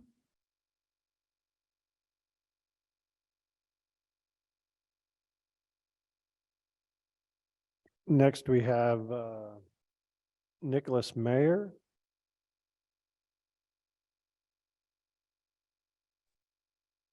This is Nick Meyer. Can you hear me? Yes, we can hear you. Thank you. I understand that it is Nevada state law that requires all of our 11th graders to take the ACT test every year. And I'd like to suggest to the board that in fulfilling that requirement, perhaps the school district can identify which students plan on going to college and applying to college, and those that are choosing a different path, either a vocational path or choosing to enter the workforce. And I think this would give us a better representative idea of the students who are actually going to go to college and who take the ACT test seriously. I think it would give the district a better representation of true test scores of the 11th graders that want to attend college. So I'd ask the board to consider that, and the district to consider that. Thank you. Thank you.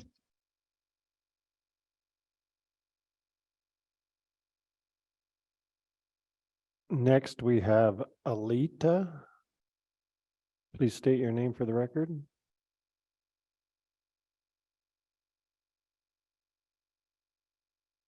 Can you please say your name? We can't hear you. Alita is still muted.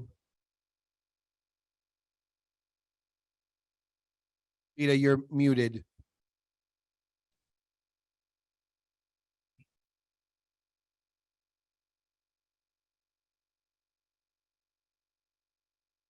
Maybe let's move on.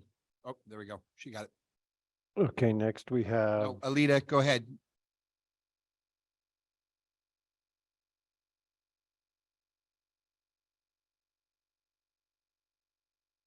She's muted.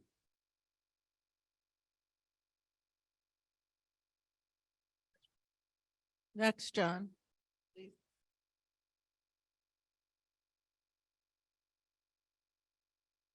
next we have Courtney Jeffries.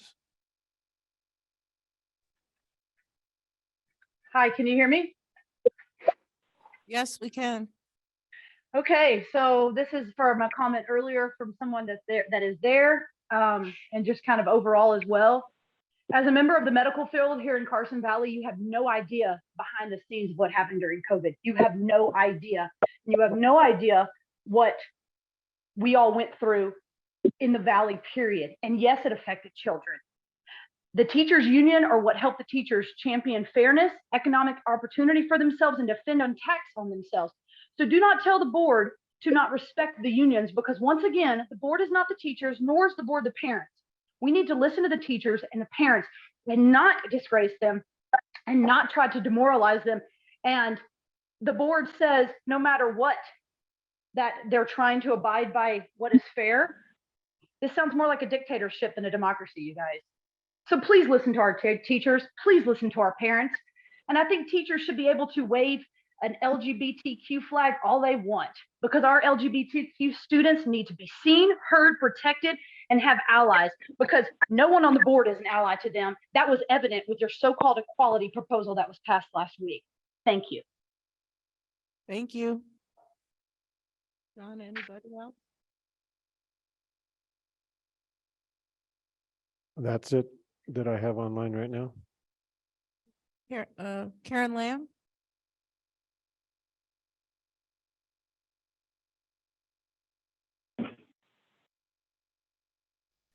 Hi, can you hear me? Okay. My name for the record is Karen Lamb. I'm a teacher at Douglas High School. I'm a graduate of Douglas High School, and I'm a lifelong resident of Carson Valley. I think I should also tell for members of the audience that I'm also the president of the Teachers Union in Douglas County. I've listened tonight a lot about slander, and I agree. We have to be responsible for what we say, and I want us to have respectful conversations. But when we make gross generalizations about groups of people, I believe it's dangerous, especially unions who have national representation and local representation. So I want to be clear that if we stay away from slander in all ways, then that also means we need to keep all people in mind. So I'd like to say that our current union never endorsed or did anything. However, we did work with the district to follow law and do what we thought was best under the guidance from medical professionals and the government. So whether we did it all right, I don't think any of us had ever lived through a pandemic. And we did the very best we could. And to challenge that we didn't do what was best for kids is slander. And I take it personally. I will also have to say that after the last two meetings, I think my true fear is that there are members of our public who come in and share fear-mongering accusations about our teachers. And now our union. And there's no evidence of that in our Douglas County School District classrooms. I understand there are things happening nationally, but we have many hardworking teachers. And when we are used as a general statement of things that are happening that are hurting kids, it is unfair at best. I will also say that many of our teachers are lifelong Douglas County residents who come back because of the amazing education they receive. I'm not the only one. You will find far few high schools that have the amount of employees that have returned back. I am telling you, at Douglas High School alone, there are over 30 people who work there that graduated from there. That says something. I also want to say that I think there's a confusion, in my opinion, of the endorsement of ideology and a support for all students. I don't support all ideologies. I have my own, but I don't give any to students. Instead, I care for every student who walks through that door. That is my job, to give them a place so that they are safe and feel respected, welcome, and capable of learning so they can become lifelong citizens of hopefully Douglas County.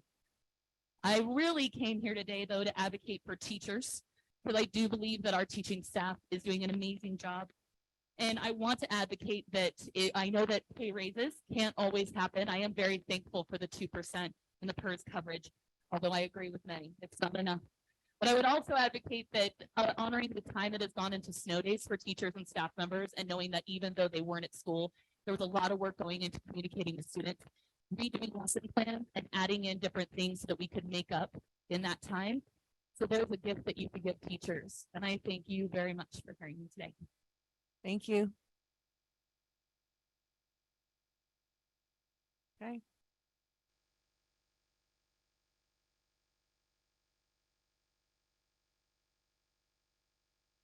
Rob Lehman. Again, it was not my intention to speak here, and once again, I'm here defending myself. A key ingredient of slander is that what you say is untrue. All of the following that I will relate now is true. It was reported by 3 of you in a public meeting, open meeting request. For an open meeting violation to occur, or public record request, a majority of the board will action item outside of a public meeting.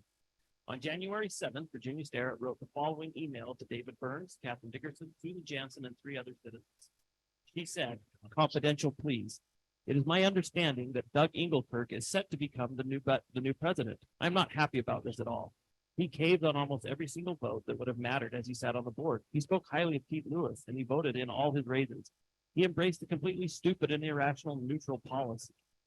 School boards all over the country, those that have been elected to counter the woke culture invading schools, have fired superintendents first thing that shows voters they meant what they said.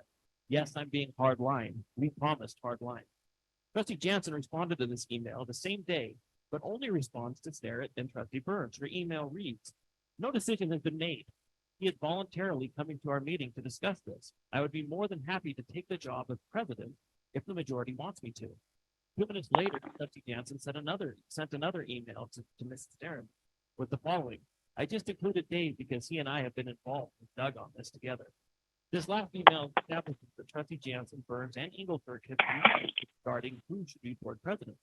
More importantly, it shows an understanding on Trustee Jansen's part that she cannot communicate with Trustee Dickerson because that would mean the 4 trustees constituting a quorum would have discussed board business in a private and not during an open meeting. However, 2 days later, Trustee Dickerson sent Trustee Jansen a text that said, I just woke up to go to the bathroom and can't get back to sleep. I don't feel right about Doug. I keep feeling like this is very wrong. Once he is voted in, if he doesn't do the right thing, you are going to need his vote to vote himself out. We can't count on Tony. Why does he need to be president so bad? From our meeting, it sounds like he has dug in on that. I feel like vice president is a way to appease him and others. What we are doing to put our cabinet together is huge.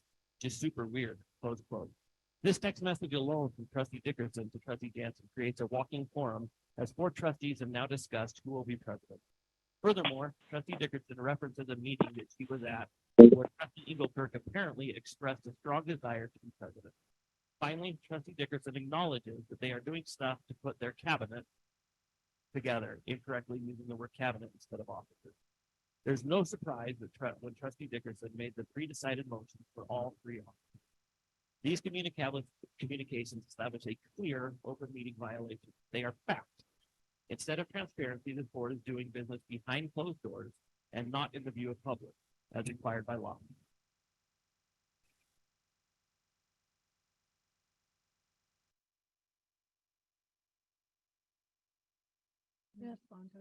You have one more online.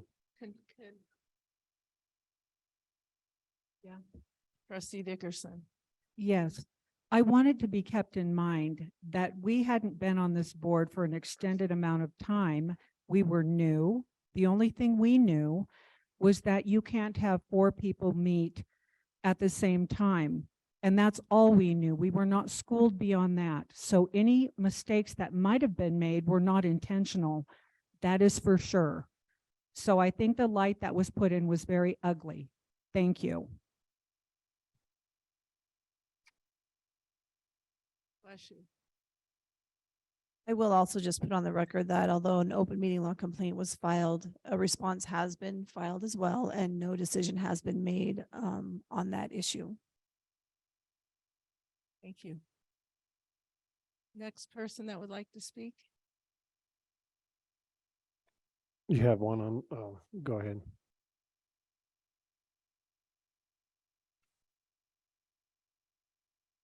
Hello.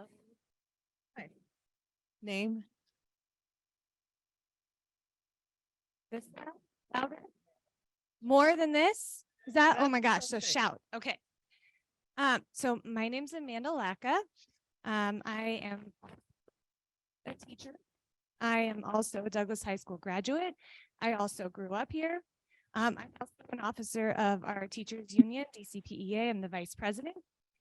I mostly came up here just to echo what other more eloquent people have said. So sorry for the repeat, but I wanted to support, and I want anyone who's listening or watching and the board to know that when people come up here, it's not just one or two. There's not a lot of people here, but we represent a great number. And so just trying to do my part.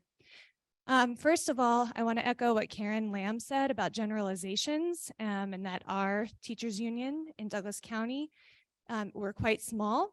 We're a small district. We work closely, we work collaboratively with the district office and also with the school board. We've had meetings with Susan, for example.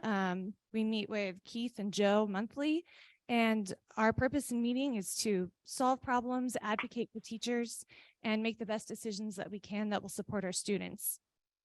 I also want to thank the parents and community members for the things that they have said tonight and for their support. Sometimes it feels like a thankless job, but to actually get thanks is really wonderful. So I just want to say thank you back.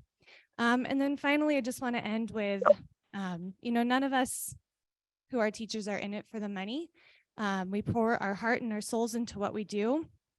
Tomorrow is When I Grow Up Wednesday for our Spirit Week at Carson Valley Middle School. And I was thinking, gee, what funny thing could I come up with for my dress up day? And I realized I'm just going to wear CVMS spirit wear because I've been wanting to do my job at my school since I was in middle school myself, actually. And I already have the job that I want to do. So I think that I speak for a lot of people when I say that. And that's all. Thank you. Thank you.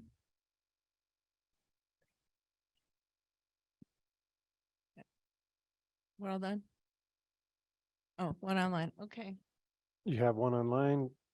Amy Sando, go ahead and unmute yourself.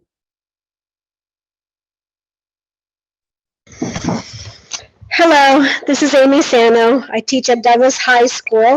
I teach drama and I teach English classes.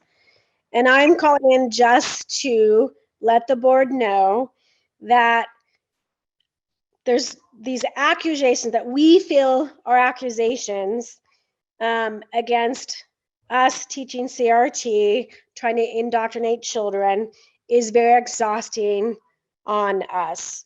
There are several teachers who are thinking, or at least talk about, leaving the district, and they're very uncomfortable with what they feel are the attacks on us.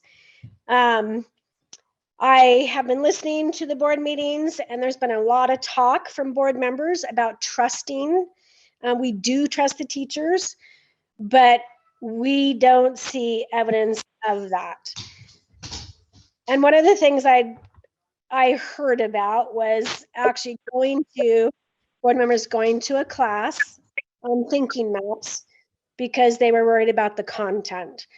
And when it was told to me by a teacher who was enrolled in that class, with thinking maps being about organization, a visual way to organize material, and that word has been used for decades, that was really alarming to me. But you need to understand just how stressed we feel about these accusations, and that we're being told we are trusted, but there's not a lot of evidence of that. Thank you. Thank you.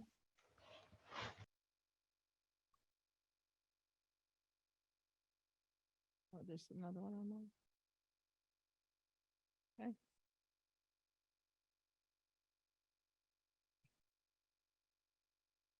Okay.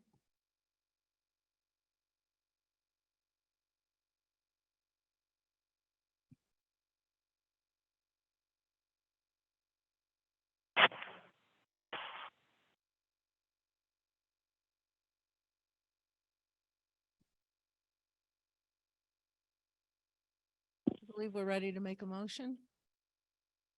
Yes. Who would like to make a motion? Thank you, trustee Gilkerson. Sure. It's recommended that the board award the bid for the Douglas County School District painting maintenance project to Custom Painting and Decorating, Inc. in the amount of $52,240, and to authorize the superintendent to approve recommended change order increases that would increase the scope of painting maintenance to not exceed the full budgeted amount of $100,000 as recommended by the Director of Facilities, Phil Demas, and Project Manager, Mr. Scott McCullough. I would like to make a second. And is there any public comment on this, on the painting? Okay. Well, any other comments from the board? Trustee Burns? Yeah, I'm going to come back to, at the bottom, it authorizes the superintendent for change order increase. I would like to see that as an actual separate quotes to be approved.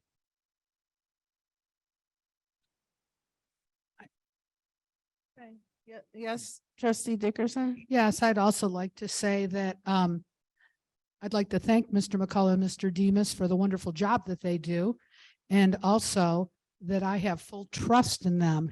And I think that's when we don't feel that we trust them, it sends a message to the rest of our community. So I want to thank you, and I will be that's why I will be voting yes on this.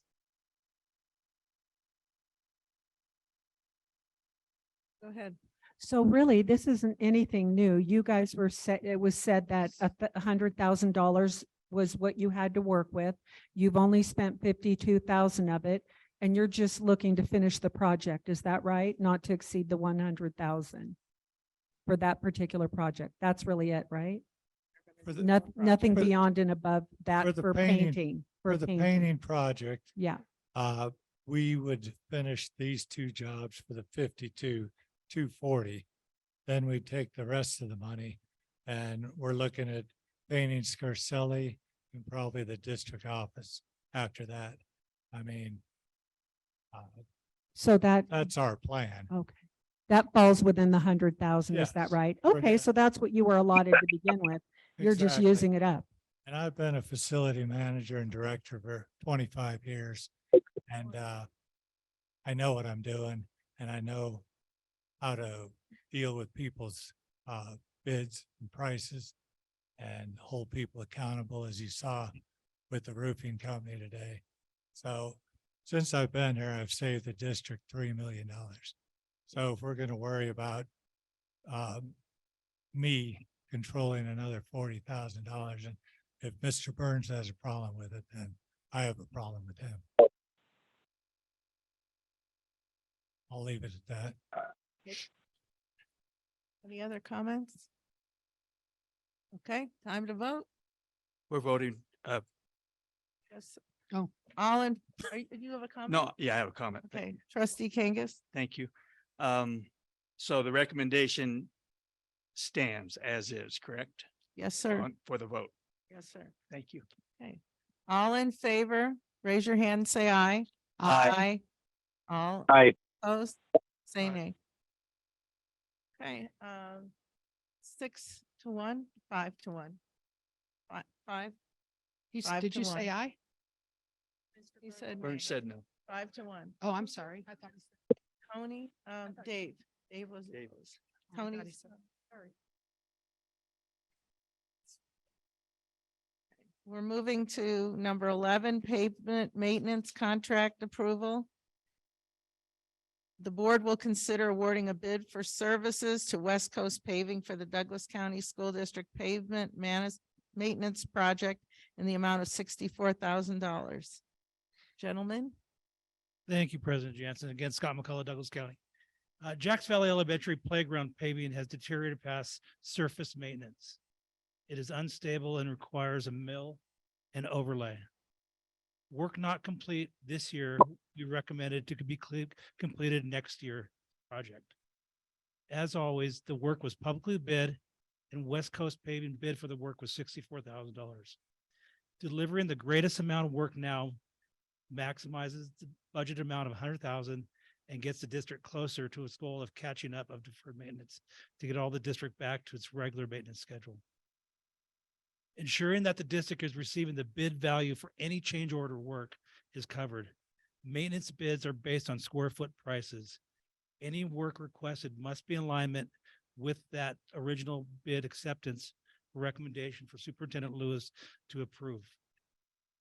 The point is that at this school, we want to do as much as we can this year with $100,000 because what we don't do this year, we're coming back next year. So again, the more we can do this year saves that time that disrupts program at that school by doing it now. West Coast Paving has been successful in bidding our work.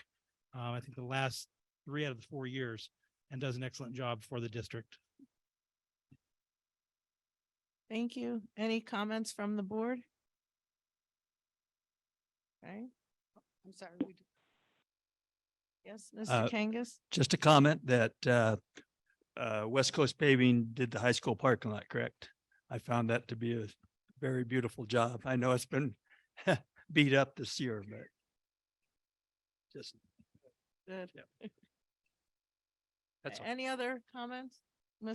Trustee Burns? Yeah, I'm just back in the same position. It isn't about what's being done, not about the original quote. I just don't agree with the 36,000. It's a change order increase and I don't agree with that. So thank you. Okay, any other comments from the board? Okay, I need a motion. Trustee Kangas? Okay.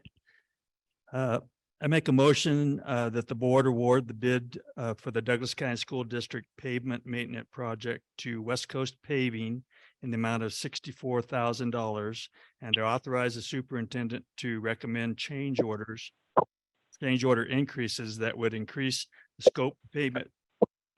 scope of pavement maintenance to not exceed the full budgeted amount of $100,000 as recommended by Director of Facilities Phil Demas and Project Manager Scott McCullough. Okay, could I get a second on that? Trustee Dickerson seconded. Any public comment? Any further comment from the board? Okay, time Can I to just make a note that he, I think inadvertently left out a word in the motion. I think the motion as read was authorize the superintendent to recommend change order increases. And I'm not sure that that's what was intended. Should I state the whole motion again? Sure. Okay. I make a motion that the board award the bid for the Douglas County School District pavement maintenance project to West Coast Paving in the amount of $64,000 and to authorize the superintendent to approve recommended change orders that would increase the scope of pavement maintenance and not to exceed the full budgeted amount of $100,000 as recommended by Director of Facilities Phil Demas and Project Manager Scott McCullough. Catherine, you want to re-second? We have to second's been made by Trustee Dickerson. Any other comments? Okay, time to vote. Did we public commented? Oh, yeah, I asked for Okay. public comment. Okay, all in favor? Say aye. Aye. Aye. Aye. All opposed? Aye. Okay, it's Tony, will you clarify your vote? I vote for it. Okay, thank you. 5, 4, 1 opposed. Thank you, gentlemen. I had a comment that I want to make. Go ahead, trustee Magnata. Okay, as far as the money that's designated for Douglas County for education, the state legislature really put it to us as far as how our educational dollars are spent in Douglas County. What they did is they said, Tony? okay. Trustee Yes. Magnata, we have to stay on topic of what we're voting on right now. Okay, you didn't give me a chance to comment when we were talking about our educational dollars. So that's okay. We're I not can wait. agendized that way. So we're going off, Tony, we're going off agenda and we need to be very careful of that.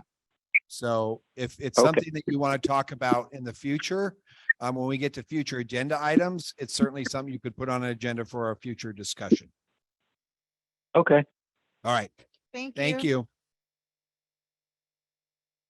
Number 12, consideration of 2023-2024 tentative budget and scheduling of public hearing for Tuesday, May 16th, 2023. Ms. Estes, hi, welcome. Thank you. Can you hear me? Okay. Hello, everyone. It's nice to be here tonight. This is Sue Estes, Director of Business Services.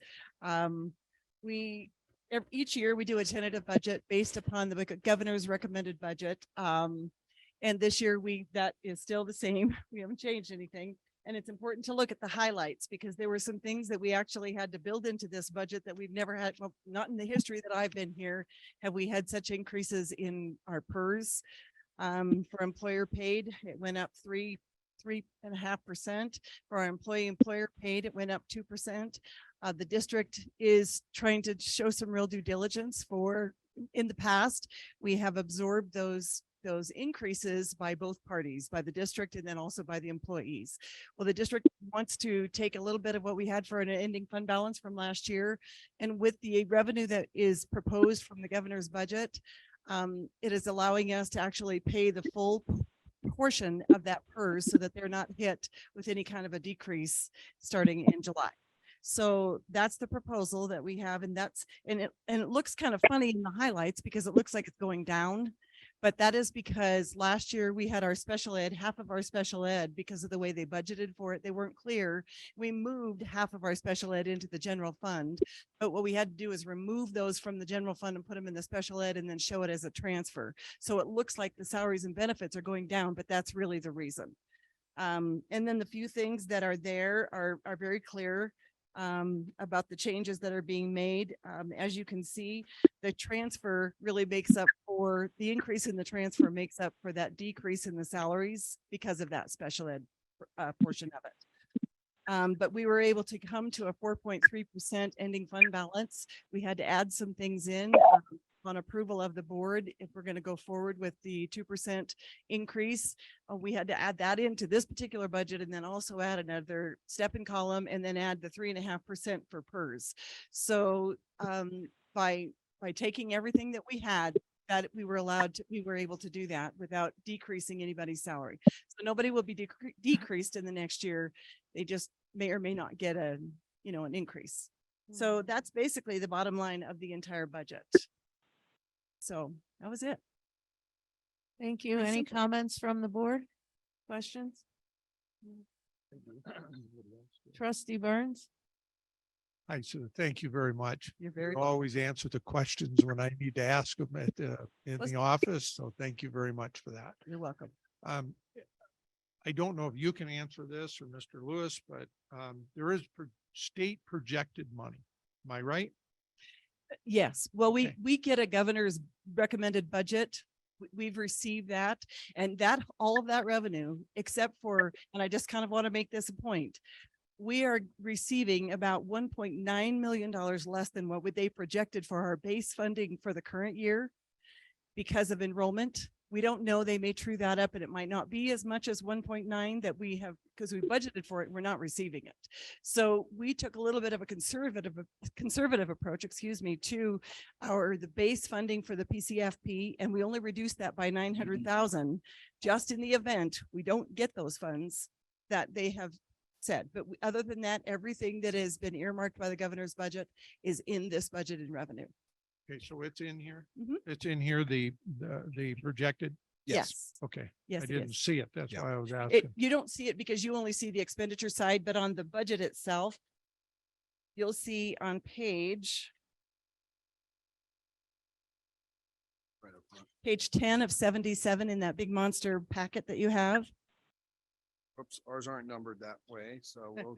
Okay. Oh, okay, now it's gonna be on page 102. 102. Yeah, 102 is. No, in the general fund, Keith, Yeah. What? not in the general fund. It's a local, on that page 10 of 77 Okay, is your local revenue yes. sources. Yes.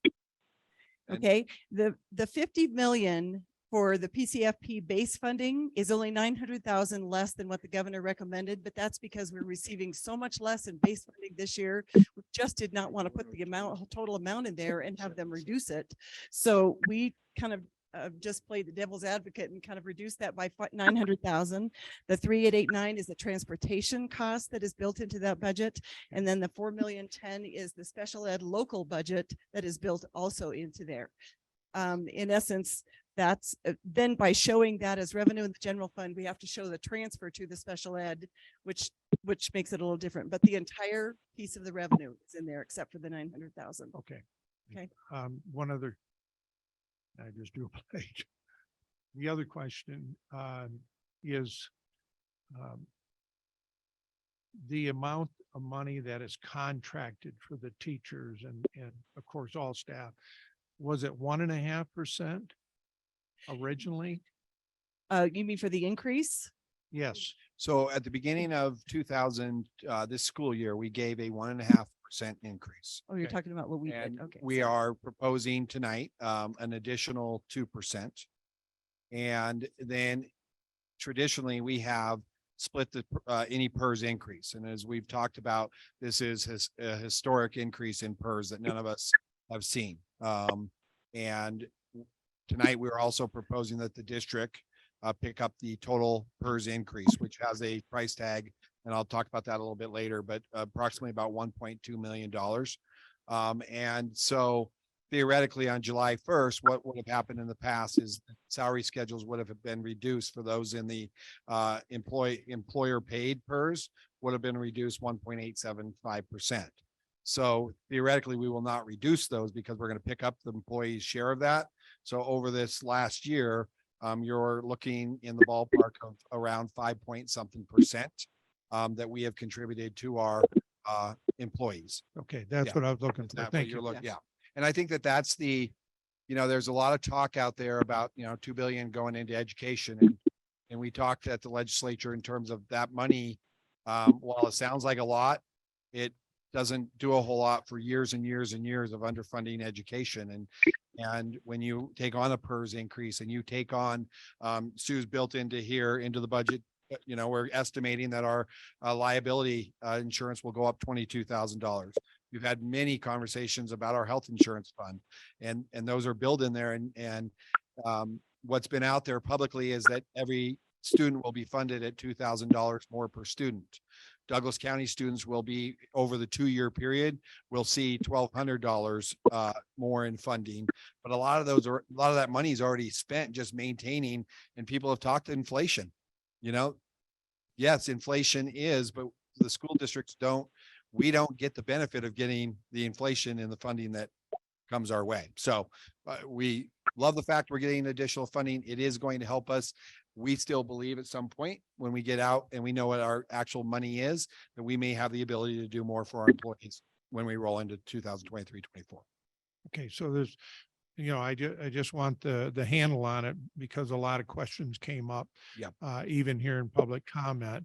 But the big picture is it isn't 2%. I mean, we're looking at a lot more per our discussions even before that.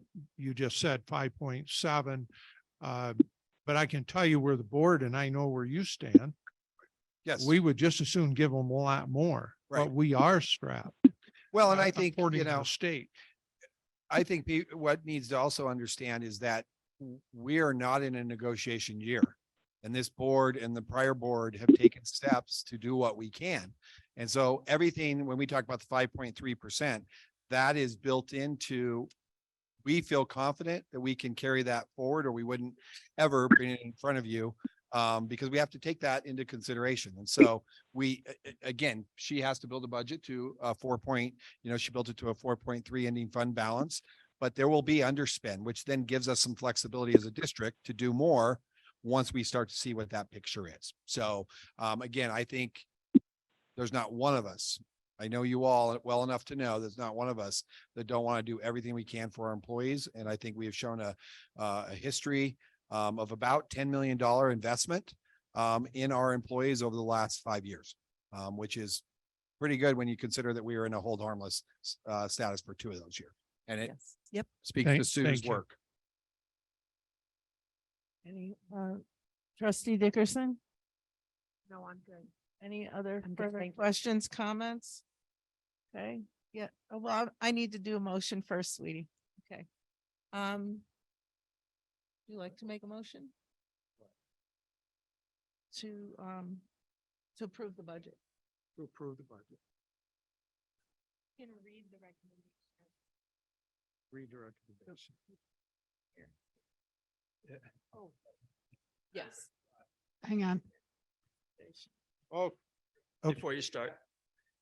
Talk for the record of the fact we're going to schedule the May budget meeting. So I want her to talk about it because it's part of the motion they're going to probably make. Yes, and because we have, our May budget is really what is established at the state as our current budget. This is just a tentative. If there's no changes being made between now and May, this budget will go to the state as a final budget. And that's on May 16th, which we had a notice of tentative budget that will appear in the paper. So all of those things are part of this May meeting.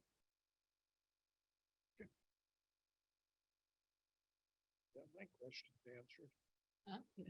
Okay. We all set? Yeah. Okay, I want to make a motion recommendation to approve the FY 2023 to 2024 Douglas County School District tentative budget and declare a public hearing on the budget for Tuesday, May 16th, 2023 at 4:30 PM at the Douglas County School District Airport Training Center. Is that going to be at the training center? Yes. Mm-hmm. Okay. Okay.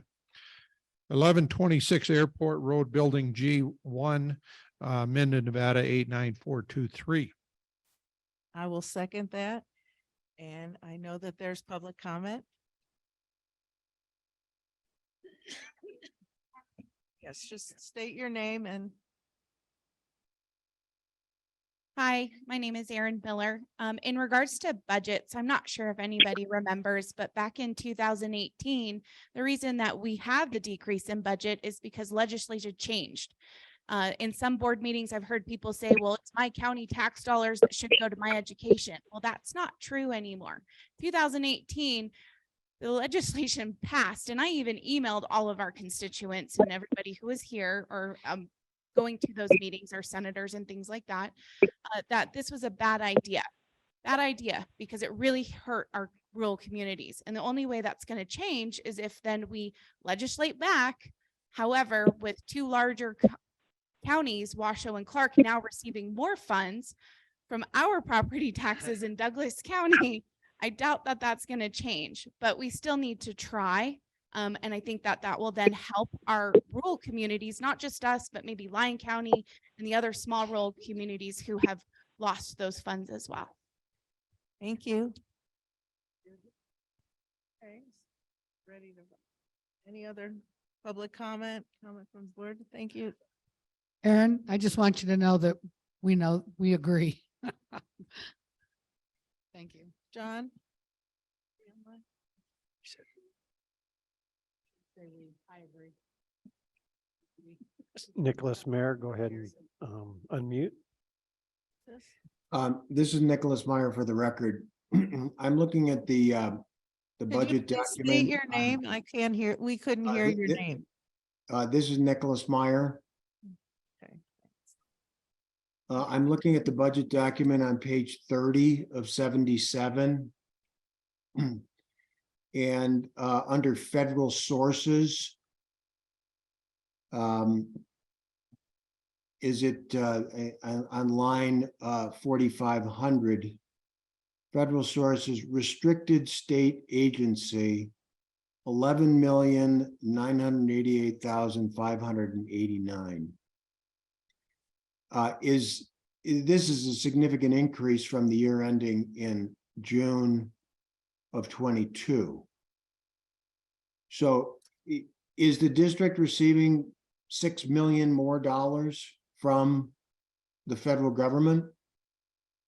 These had to do with the ESSER funds that are federally funded. We received a substantial amount in the federal funding for those ESSER funds, and that's what that increase is. That is ending in September of 24. That's the last of our money for those ESSER funds. We don't know if there's anything coming forward, but that's the increase, why it shows such a large amount. So is it going to go back to the baseline then of around $6 million? Well, our federal funds are usually around that without the ESSER funds, and they have actually had a lot of different federal funds. They've had ARP, ESSER, SPED, all kinds of different funds that have never been built into this budget. So in answer to that, I think for 23-24, there will be still some of those funds available. But I think after that, after the September 24 deadline, those funds will be gone. And you're right, it'll probably be closer to around the 6 million federally funded. So that's a significant hit. Yeah. If those ESSER funds go away. Well, they will go away, but we have tried to utilize those in ways that are not compounded. To build in salaries and benefits is really not a smart thing to do with federal funds. You don't get them continually. That's one of those things that. So we've tried our best to do things like bonuses and that sort of thing that we've paid out of the ESSER funds. But yes, that substantially will go away. Okay, thank you very much. You're welcome.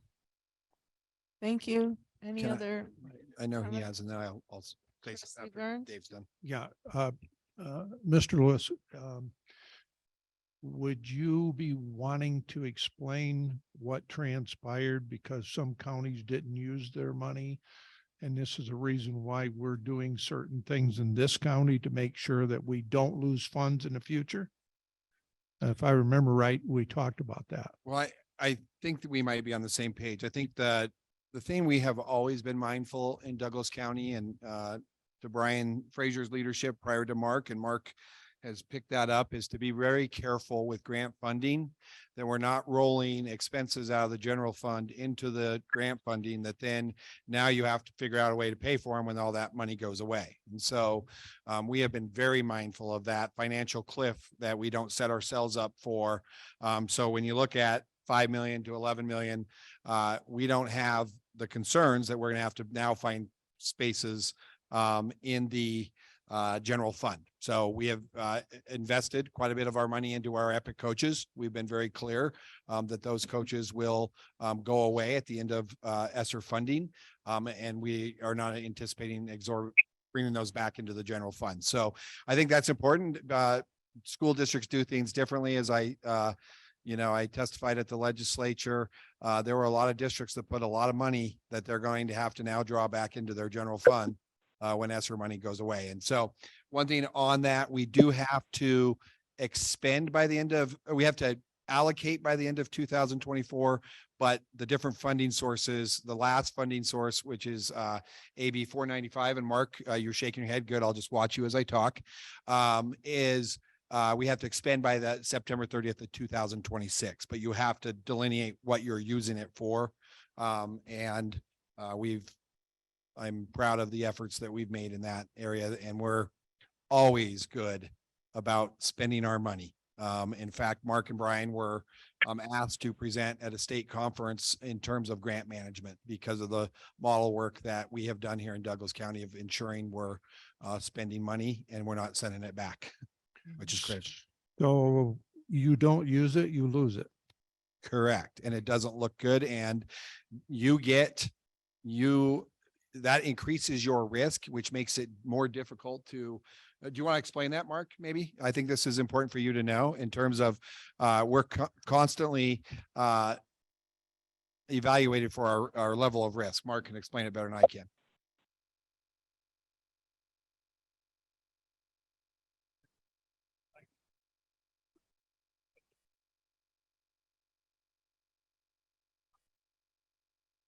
How's that? You got to eat these things, huh? There are several indicators that we are measured on every year, and one of them is our underspend. And so there are certain grants that you will get carry forward funding year after year, but ultimately they want you within a certain single year. So when with a higher risk, you run the risk of not receiving the same kind of funds, which really plays into competitive grant applications. Thank you, Mark. Thank you. Trustee Dickerson. So I understand that you can't sustain, if there's extra money, you can't sustain it. But how about communicating to these teachers or staff or whatever and funnel that money to them and let them know, look, we can't sustain it going forward, but we want to bless you, call it a bonus or whatever, but use the money towards those that are underpaid. You know what I mean? I mean, why not? And I get that it's hard to pull money back once you've given it. I get all that.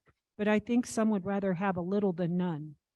Well, okay, so just, we've already, through ESSER, we've committed 900,000 in bonuses already. Not every one of these funding sources allow for that. And so I think that's the other, there are restrictions on how you can spend that money. And so that's where Mark is a master of being able to, sometimes you have to move. This ESSER 3 might not allow the expense, but AB 495 does. And so we're sometimes shifting money to make it, to maximize our spending.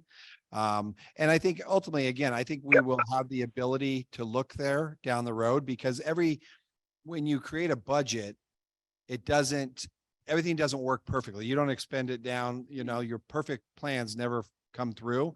So we're continually evaluating, Trustee Dickerson, and I wouldn't rule that out as a possibility as we get down. But again, I think we've devoted, I was proud of the amount of money we've devoted to mental health, to learning loss. I feel like we've really, I know there can be criticism, but I think we've been effective in that, and we will continue. But that's one of the indicators that you also have to be careful of, is every revision you do is considered a negative.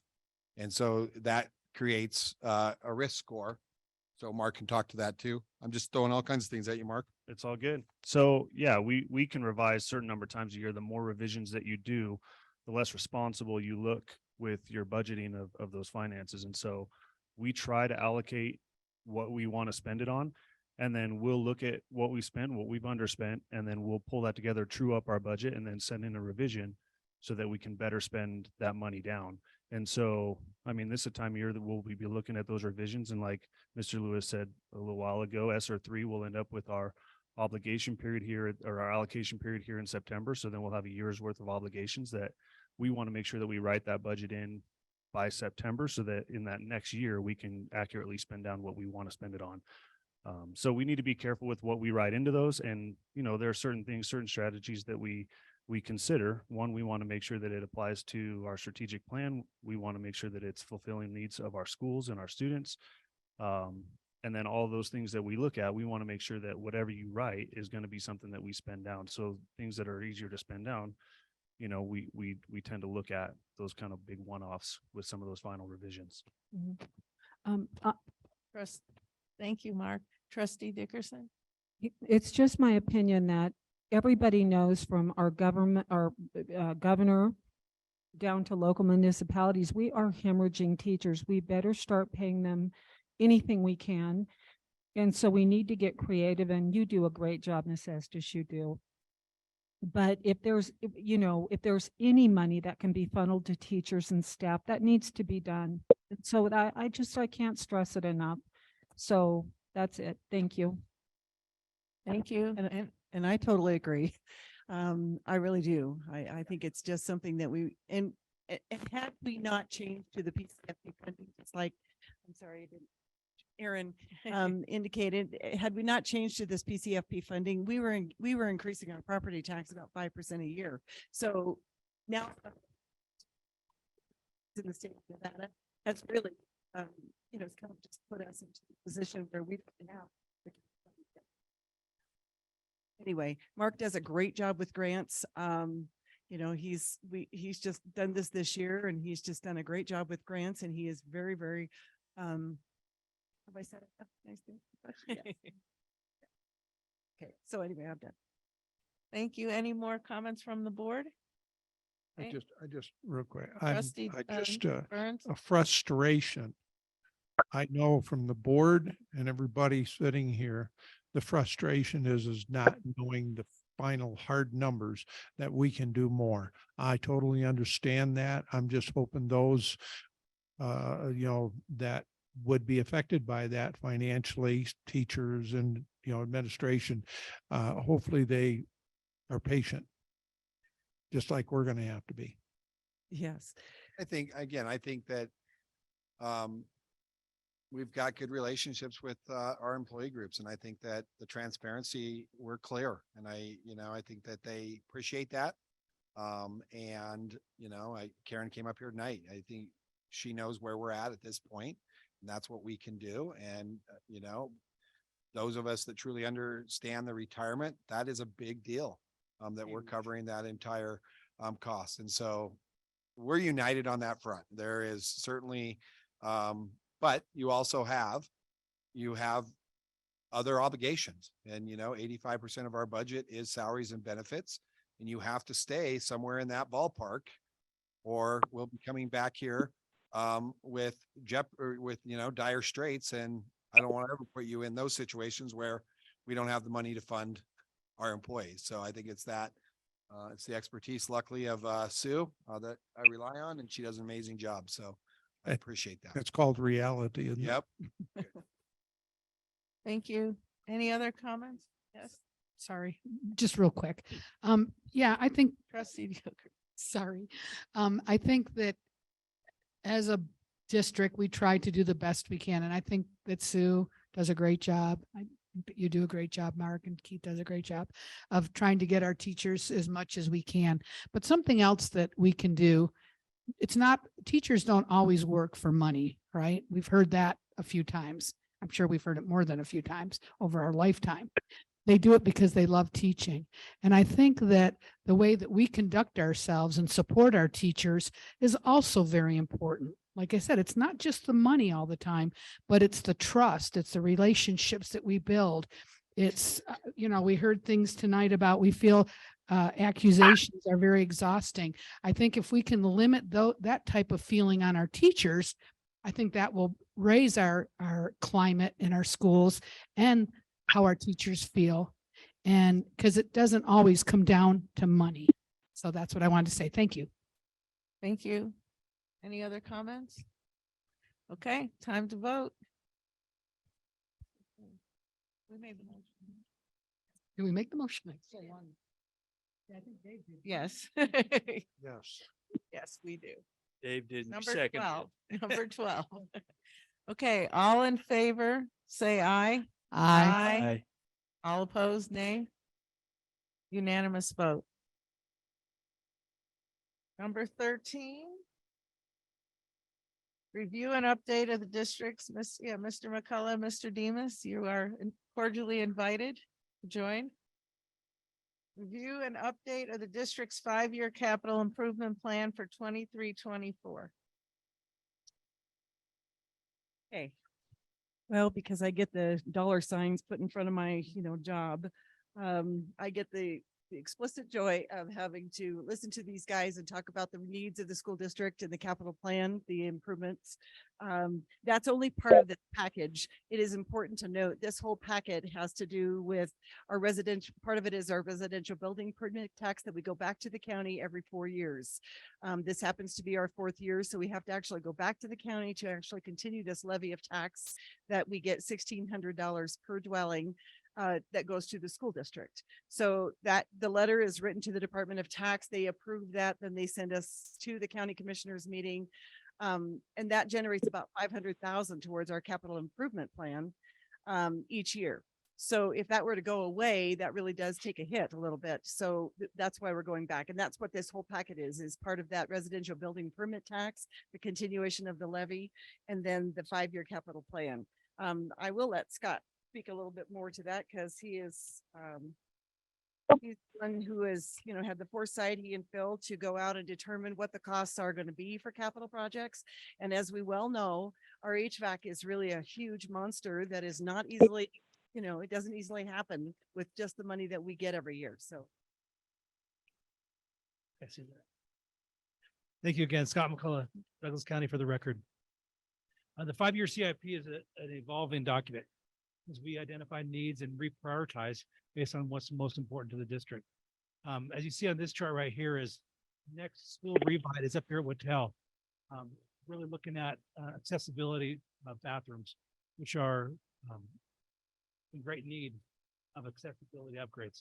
So we're looking at that with the bleachers for this next year's project on the CIP. Again, we also look at HVAC, and we know Carson Valley Middle School has great needs. So we've budgeted as much as we could over the next 3 years to find a solution and deliver an acceptable system as replacement to that. And then we look at boiler for CCMES in the 5 years. So again, we have our CIP based on MEP and accessibility needs in the district.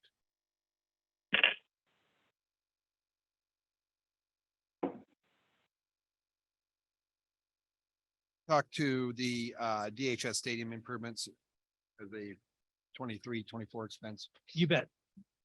We had budgeted a project for the stadium improvements at DHS. As part of that study, we commissioned an observation and a recommendation report by Paul Kevin Architect, and revealed we had about $1 million to do about $4 million worth of work. So we have to reprioritize what we desperately needed at that stadium. Again, we want to look at accessibility and bleachers. Any work in the bleachers require full demolish and brand new bleachers to upgrade accessibility. There is no deficiency currently with those. It was just being proactive and try to bring everything we can up to a standard of today. Again, that will be on the list, but it'll be reprioritized after other items can be met. So the scope for DHS stadium will be to do some maintenance work on the bleachers, to recoat the track, provide a remodel for the bathroom building, and provide surface maintenance on the apron all around the track. We'll be doing some of that this year and the following summer. Again, the work can only take place in summer months, not to disrupt the program. Thank you. Thank you. Anybody, anything else? Okay, any questions or comments from the board? I had one. Trustee Burns? Sue, can the state get their greedy little fingers on this money that from the county? No. They can't. That is They one of already the did things. it to us, so. And we still receive property tax, because we've set aside 10 cents for our debt service. We still receive the property tax for that. They can't touch that, and they cannot touch capital improvement.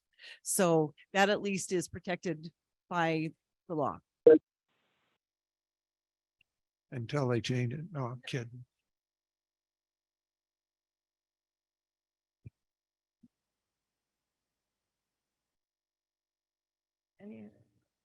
Any other comments? Okay.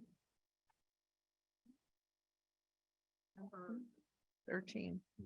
Trustee Dickerson, would you like to make a motion? Sure.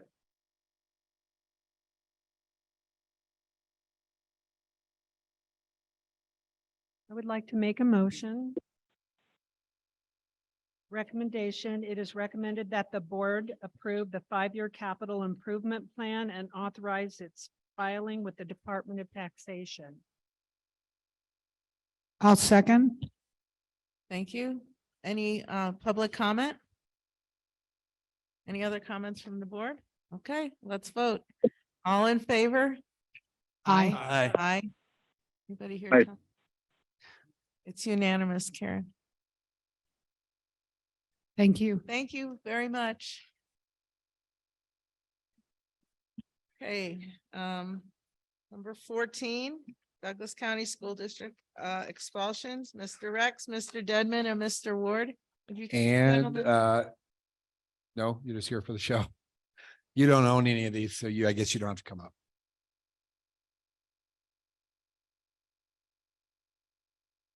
Why they're coming up, I just, this was a agenda item requested by trustee Burns. I'm not exactly sure the second on it. To just talk about expulsions. I just want to caution the board to be very, very careful in terms of don't give any specific details that could identify a student, but obviously there are concerns. We've seen more expulsions this year than ever before. And we are only in mid-April. So again, I've asked our secondary administrators who have had some expulsions out of their school, and then Mr. Ward is the usual recipient of those who have been expelled to our alternative education program. And so I'm really going to turn it over to you. I provide you the data so you kind of see what the reasons are. I would tell you that I believe that the legalization of marijuana has impacted the schools and our school district. You are on this. We are seeing more and more THC through vape devices, and I think the vape devices also have made students feel they're invulnerable, that it's not as bad as cigarette smoking. And I think there's research out there that it actually may be worse, but we've had several incidents of second offense THC possession. And we are a district with zero tolerance. And I think this data does support that we take these issues seriously and that we take action.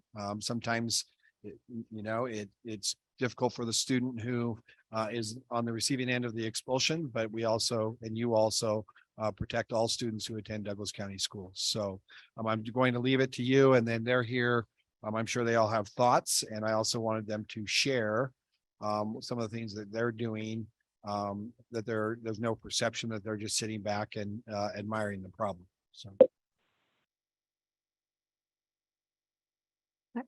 Well, you guys can choose the order that you speak.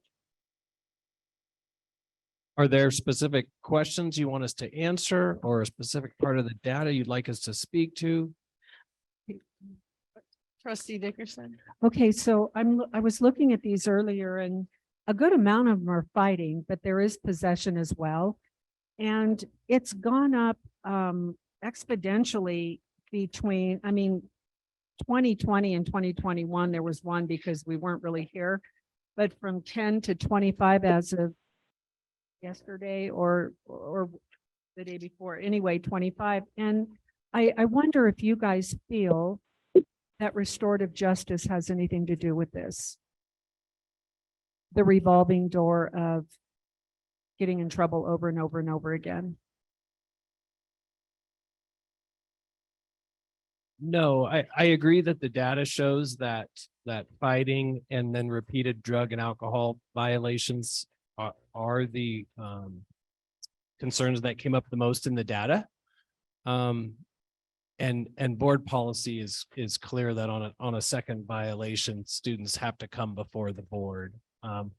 So I think the restorative justice piece of having students reflect on that can be helpful, but it doesn't have, I don't think it plays a part in whether the students have to come before the board for a hearing or not.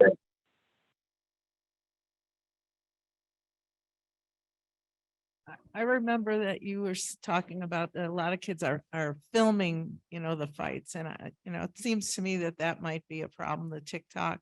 And I know that the media, the phones, all that to me seems like that could be a big part of the problem. I just want to know what you guys think about that.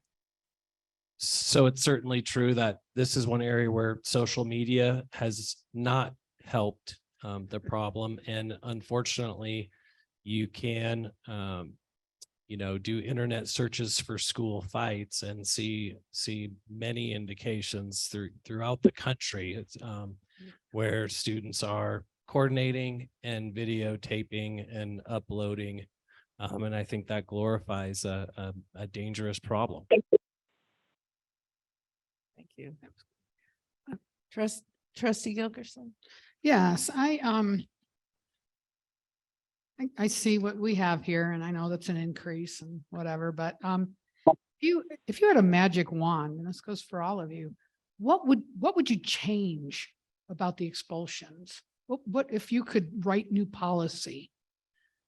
Do you think this is not, that we're not tough enough, in your opinion? Do you, or what would you recommend? I know this is maybe a hard question, but I'm just curious. You must have thoughts like when you guys come to an expulsion hearing.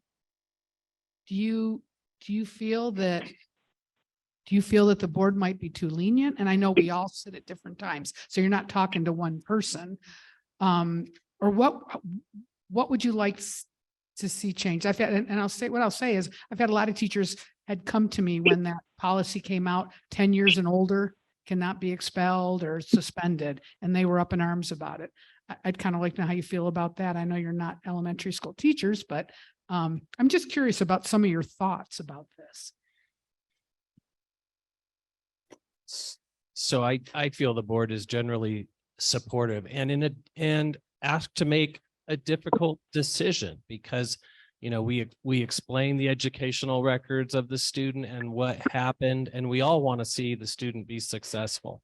And so they're very difficult decisions. There really isn't anything about the two concerns being fighting and repeat drug offenses. There isn't anything that I would change about that, those policies. And I heard Mr. Lewis mention, and I saw several of you agree that we have an obligation to our community and our families to keep schools safe.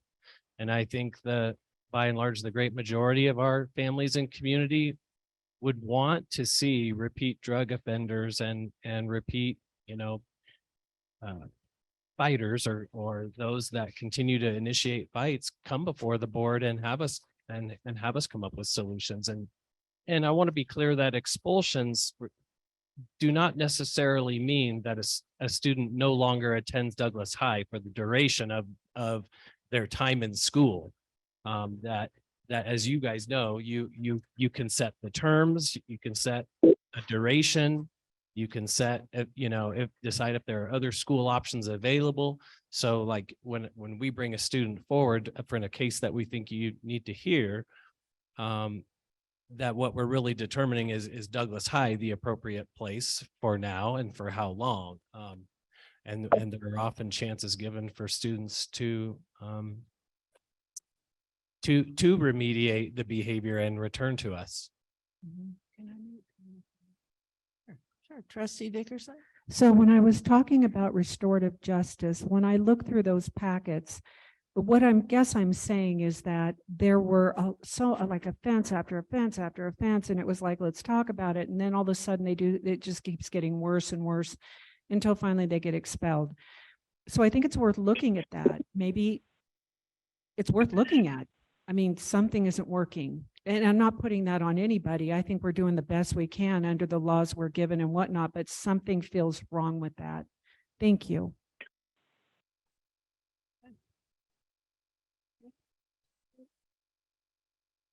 Trustee Kangas. This is more of a comment than a question, but the expulsions that I've attended is usually a stack that starts at a very young age and way before restorative justice was put in place. So it's kind of I get this feeling it's the pulse of a changing community, growing there's just more in social media. There's just more opportunity to get in trouble. This is a 3-year picture here. And I think if we saw more years before this, 1 year being a COVID year, which isn't fair, you would see that it's been probably growing for years.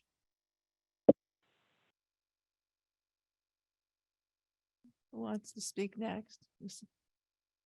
They don't want to, they want me to talk. Mr. Burke. I want to make something for me clear. that I don't believe it's of any fault to any one of our staff. I just make that clear. You're doing your job probably more now than you ever have.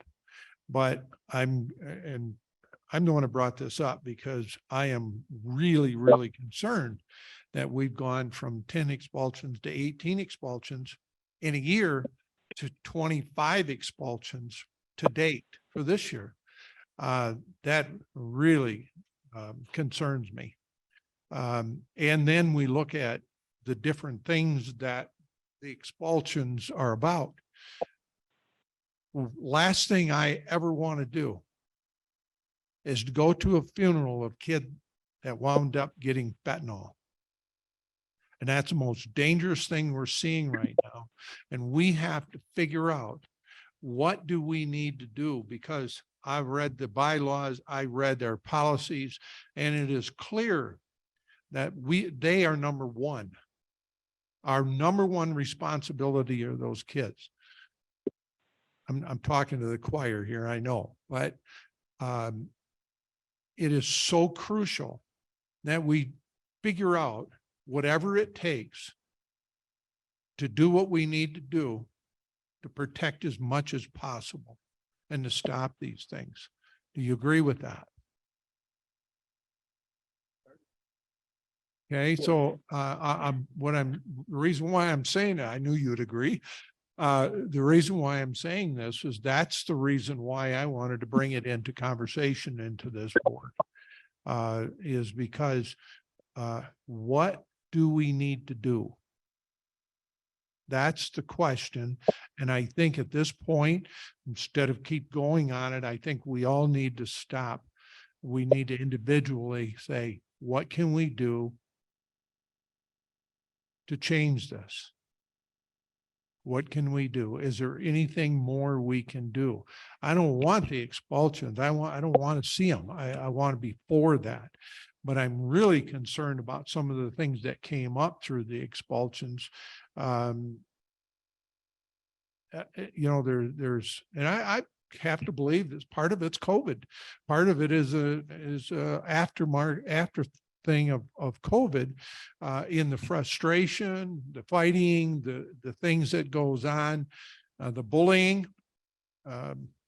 You all may not get the calls, but just become a new board member and find out how many calls you get about parents complaining about their kids being bullied. Not blaming you guys. I'm just making a statement. That's what's going on. And that's another thing. What do we need to do to curb that? At this point, I think we need to just think about it. Maybe next month, come back with some more thoughts on it. That's where I'm at with it. Thank you. Does anyone else have any comments? I just want to thank the three of you for being here for so many hours. And I feel when I've gone to all three of your schools, I feel very safe. And it's a small number of kids. The majority of the kids really are great. So we'll figure it out together. Anytime, if you guys have any suggestions, we want to know what you think. So before we let you go. Yes, sir. Just a couple of things. I want to speak to a couple of things in the data, especially for this year, is, you know, if you look at this just on the surface level and you see 4 assaults on student at Douglas High School, you know, I also want to be clear that every situation is different. And so that really wasn't 4 different incidents. And somebody could just look at this data on the surface and go, oh my God, there's been 4 assaults of students. That it was one incident that unfortunately involved several students. And so there is probably some historical or perspective in this. Also, I think that, you know, when I talked earlier about the prevention money, to Trustee Burns's point, I think that money can be utilized, you know, hopefully effectively to, to educate our students. But I think you guys have also seen, I mean, we sat in an expulsion hearing where juveniles are able to buy marijuana online and absolutely zero identity check or age check. That's what we're fighting against. And I think that these guys do amazing work, and all of our site administrators, but I think all of us have been, you know, our jaws hit the ground sometimes with the stories and the access and I think sometimes people just don't realize that in public education, we take all kids and all backgrounds and all situations and every one of them. There's been very few, I think, that I've sat in that there aren't tears in some fashion from the stories that these kids, the backgrounds that they come through. And so, and it goes back to, I think I can speak for as superintendent. I think our board has done a great job in sending a clear message that it's not going to be tolerated, but also working with the schools. And always, I think, we have tried, I was just counting here. I mean, most of these are yes in terms of alternative education. So we're not kicking them out of Douglas County School. We're changing their placement. And then in often cases, we're hanging a carrot in front of them to earn their way back by trying to make them be good students and be academically successful and follow the rules. But even Gavin would tell you, and he could probably tell you himself, but this is the first year where we've actually had to kick kids out of all school. And so when we talk overall behavior, we haven't even faced that. They got that opportunity and they took advantage of it. We're not even seeing as much of that this year. And it's just coming out of COVID has been a big change, but it's not Douglas County specific either. With all my superintendents, it's across the nation. Yeah. So Absolutely. Lastly, Keith, I just want to say, so it's really fair to say that even with drug offenses, they could have 5 vape pens in their backpack. So it multiplies those charges as well, right? No, in that situation, we would treat it as one. Yeah. So if we, it's really more situation. So what you try to do is with discipline is if we caught 5 or we caught 1, there's a discipline and then there's a hope that we can educate them and they don't do it again. And so it really would be a subsequent event. Could be a day later, but it could be 5 months later. That would be the second offense. So it wouldn't be that they had 5 and that was 5 offenses. That makes sense? Thank you. Okay. Trustee Gilderson. Yes, I just want to say, I know that we've all sat on expulsions and I think we do the best that we can, honestly. I think we all come from a place where the last thing we want to do is to give up on a kid. But I also notice, and I'm not going to speak for anybody else, but that many times when we have a young person before us, there's usually a reason why they're using. There's usually a reason why they're fighting. There's something a lot deeper. And I think we do a good job to find out what that is. The thing I would like to, I don't know if this is possible, but I wish there was a way that we could make counseling mandatory or have other types of services available to help them. I know we talk about it with them, but I just wish there was a little bit more teeth in it that we could as a district do to help these young people. Because sometimes the parents, they're either embarrassed or whatever, and they just want to get in and get out and get their kid back in school sometimes. But I think a lot of it is really, it's deeper rooted in what's going on in their lives many times. I also know we have a lot of community partners in our district. I know we have the partnership of Douglas County that comes in, or they used to anyways, I may be speaking incorrectly, but they will come in and do, and set up booths or do something with kids to help them understand this opioid. I'm with you, Dave. It scares the heck out of me. You don't get a second chance many times. So I don't know. I was wondering if as a district, we can look outside of ourselves and if there's a way we can, because I know I was told, and I don't know if this is still true, that when we say, yes, we'd like you to go to counseling or whatever it is, that we have to pay for it.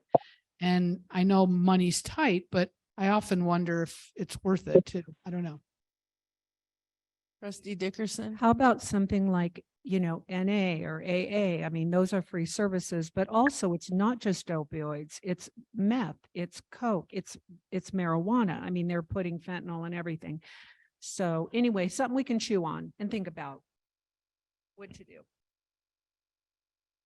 Thank you very much for Thank being you, here. guys. Trustee Burns. Sorry. Linda, I agree with you 100%. We need to give them all the help we can. My object would be what can we do to not get them to that point? What can we do to block it to begin with before they even get there? Are there more things? Mr. Rex, you know why I'm saying this. Yes, and I would also like to speak to all the things that we are trying to do, just to make everyone aware. So certainly we teach all of our rules and policies to every student at the start of the year. And as we see data and see concerns, we do address those concerns with our 9th and 10th grade students. We've noticed that that's become a, thank you.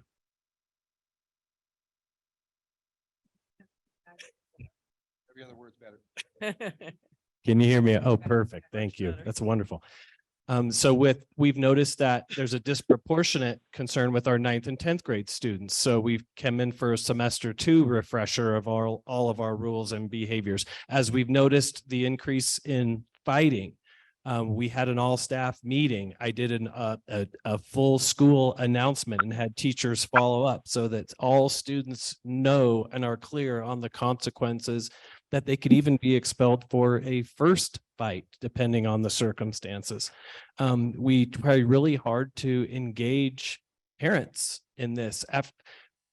Many times, by the time they're in front of the board, it's for a second drug or alcohol violation or a second time initiating a fight, even within a single school year.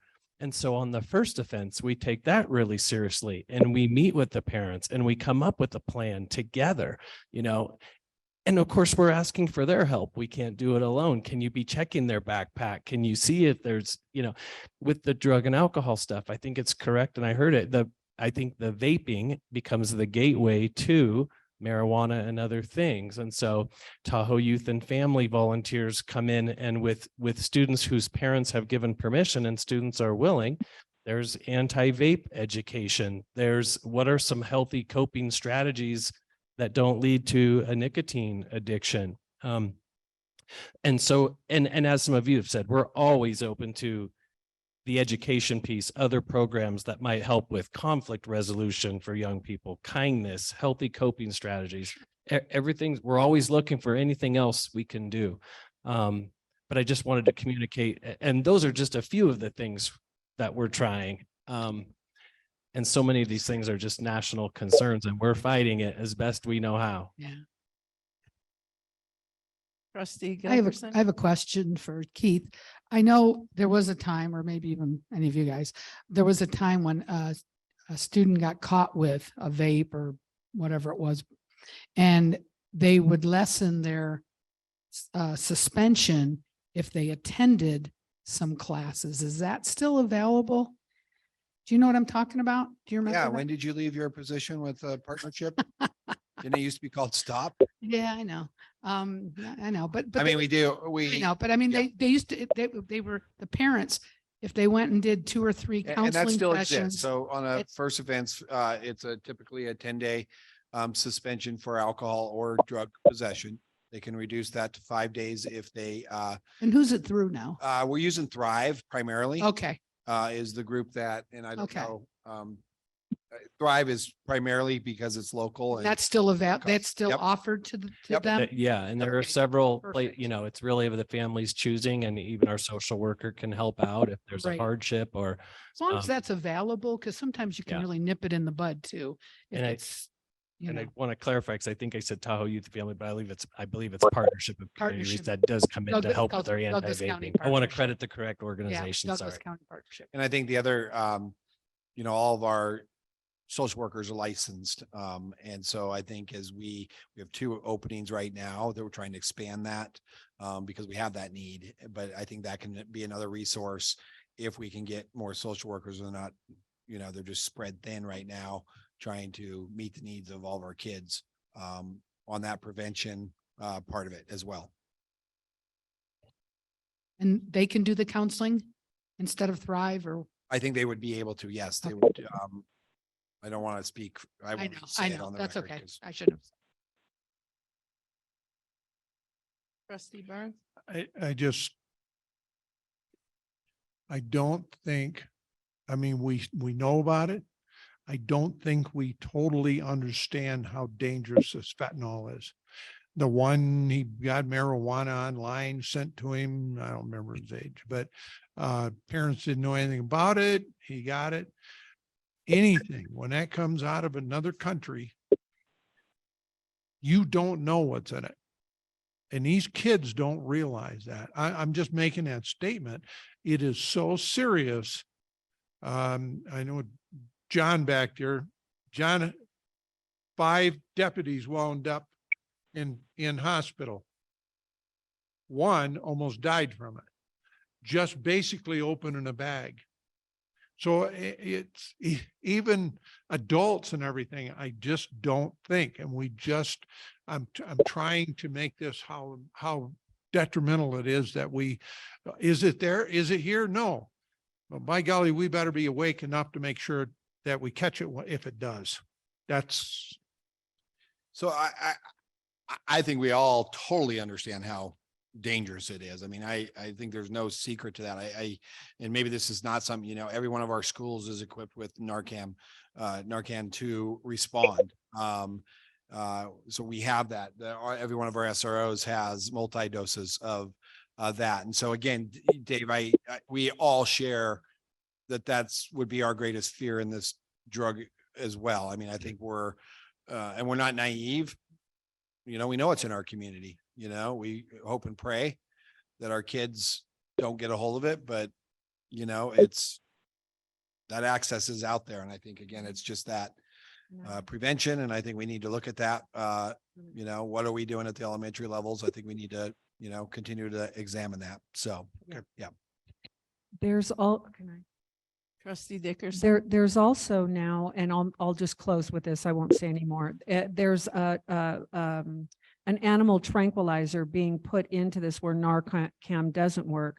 So maybe it would be really something we can look at to have some sort of a night of education on this at the school with parents. Is that something we can consider down the road where we really drive home? This is big. And Narcan may not save your child. Do you know what I'm saying? Because of that thing. Anyway, just that. Any other comments? Okay, again, thank you very much for coming. Mr. Ward, I'll see you tomorrow. He's like, I just want to go eat dinner. I know. Okay. Okay. Number 16, district staffing presentation, Mr. Gardner. You,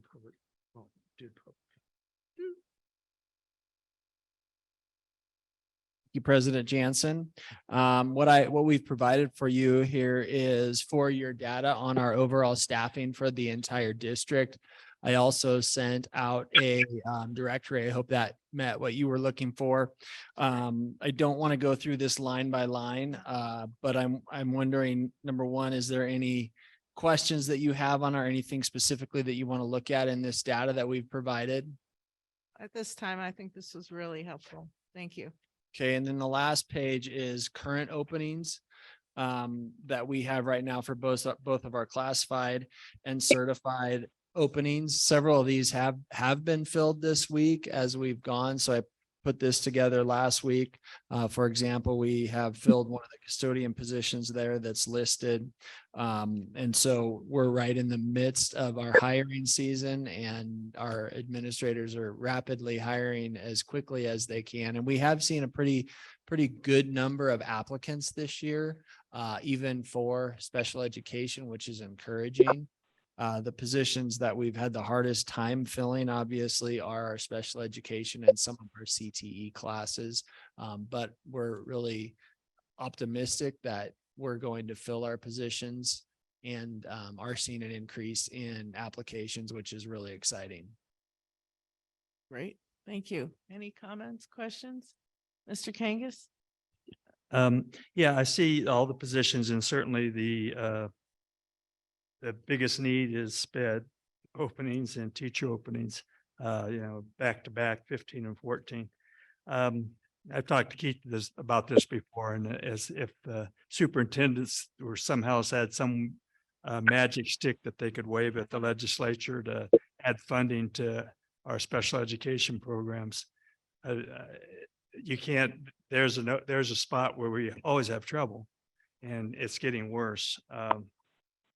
Maybe Keith can speak to this. Is this statewide? Nationwide? Well, it's nationwide. I mean, we just actually discussed this at our last Nevada Association School Superintendents meeting. It's even worse in other counties in Nevada. As a point of reference, Tonopah High School has 0 certified teachers in the building.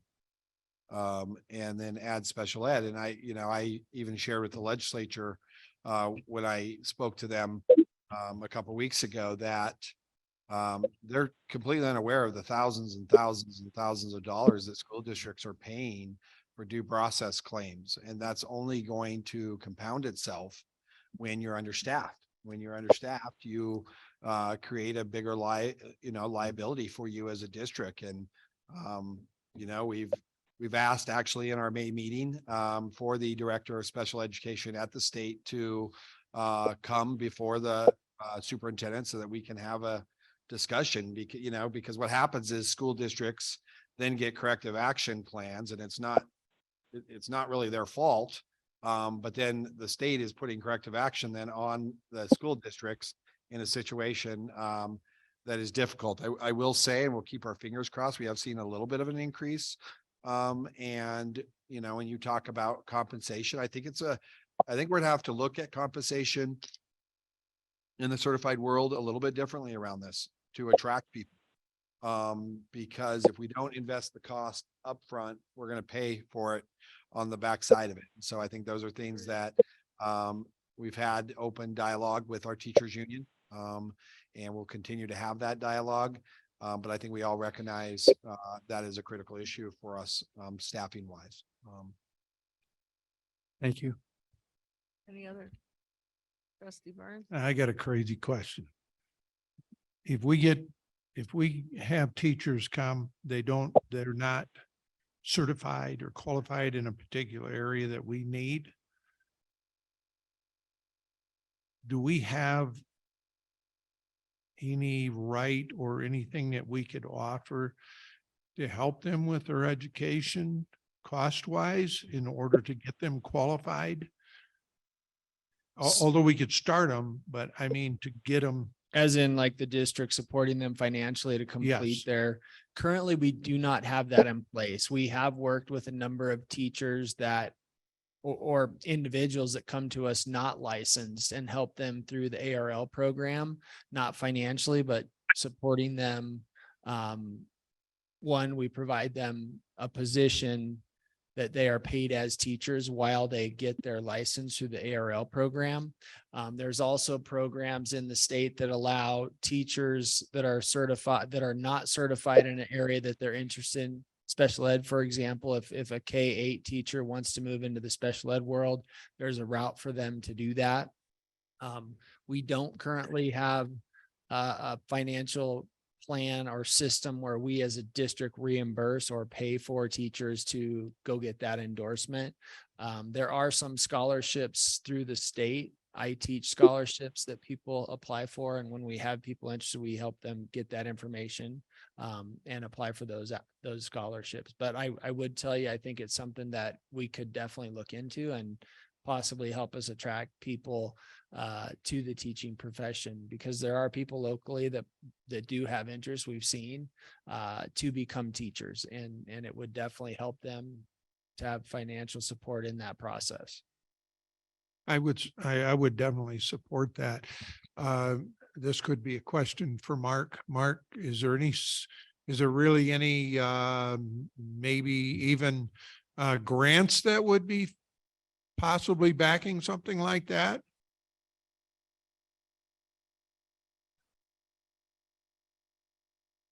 You walk a little faster.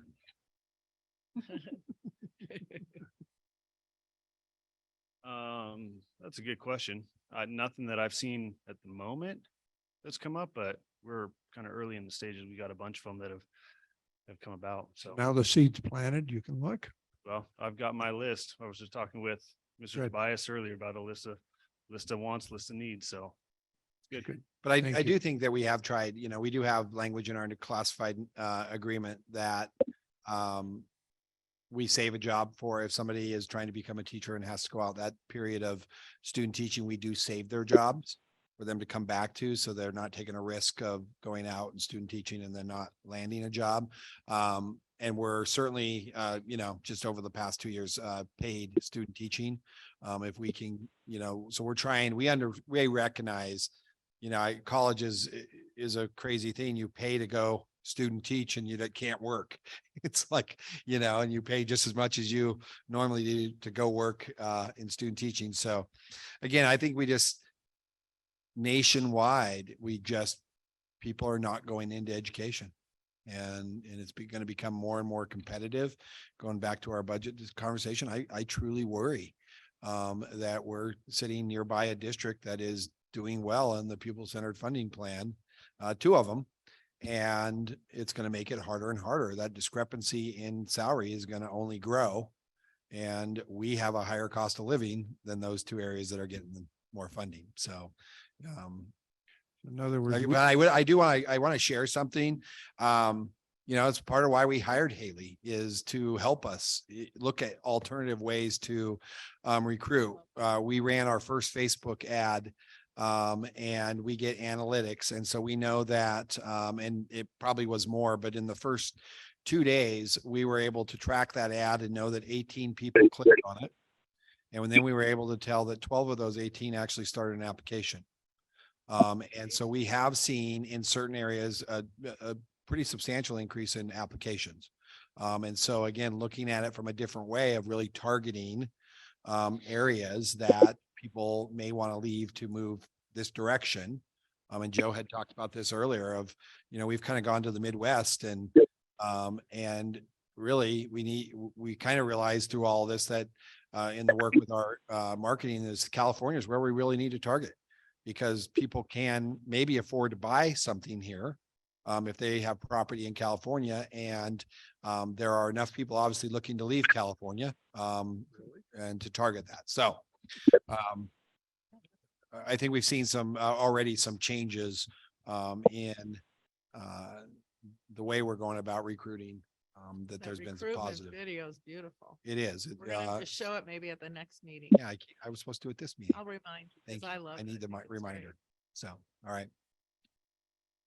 I mean, I think our big problem is that it used to be that 20% of all the college kids were going into education. Now it's less than 2% in college. So that's a problem. That's going to be a continuing problem. So I think that's why the state, you're allowed to teach with a 2-year degree now, which I think is okay. But we don't want to make it where it's, it should have a 4-year degree, I believe. Thank you. Can we go to closed session and do 17 after? Flexible. Because we're flexible. They all need to be flexible. All right, so let's adjourn to closed session. Oh, we need a motion. I'll make a sorry. motion that we adjourn to closed session. I'll second that. All Let's in- vote. All in favor? Aye. Aye. Okay, thank you. Pretending it's someone's head. 3 guesses. Okay,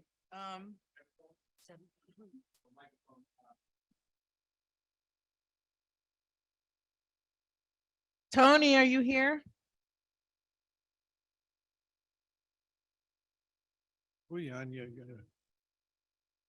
Okay. Committee assignments for discussion only. The board will discuss various committee assignments to provide further explanation of the purpose of each of these committees. Who would like to speak first? Trustee Burns? Oh, goodness sakes, you. Maybe he's not quite ready. Down the wrong Yeah, side well- of Rooney. don't know. If I knew you wanted it, I would have known have had it. Could have the veggie. Just two of them. So here we go. I think we had a discussion a while back of policies and updating policies and everything. And so just to look at everything all the way through. The Douglas County School District Board of Trustees 2023 committee assignment. So I went down through these and, you know, I see consistency except for three of them on the appointments. And one of them is the Board of Directors, Nevada Association of School Boards Director is Catherine Dickerson, and the alternate is Linda. Excuse me, Gilkerson. And then down further, you and Employee Relations Communications Committee, Linda Gilkerson, alternate is me. And then down for the Career and Technical Committee, Carrie, and then Tony is the alternate. I see consistency on everything except for those three. And I'm confused because I'll take, for instance, Catherine and Linda. If Catherine goes as a director and she goes to these meetings and then week or two in a row, she can't go. And now it's on Linda, and Linda goes, you have not a clue, you've not been there, you don't know really what's going on. So each one of those, I'm just looking for consistency because all the rest of them does not have an alternate when there's two.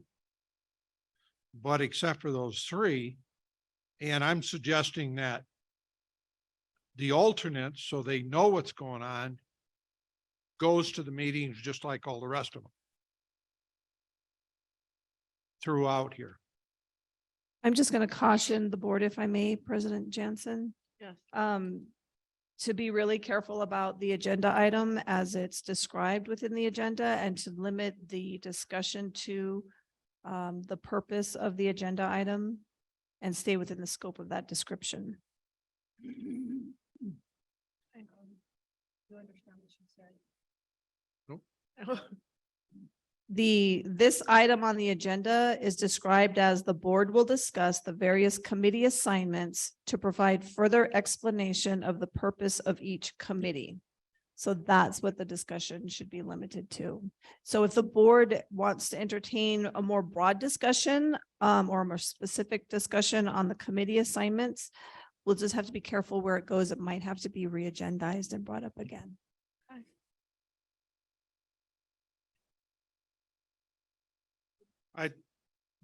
That's my thinking on this. So I'm not going any further than that.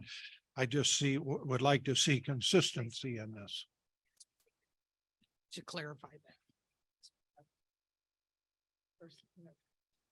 Pardon me? Never mind.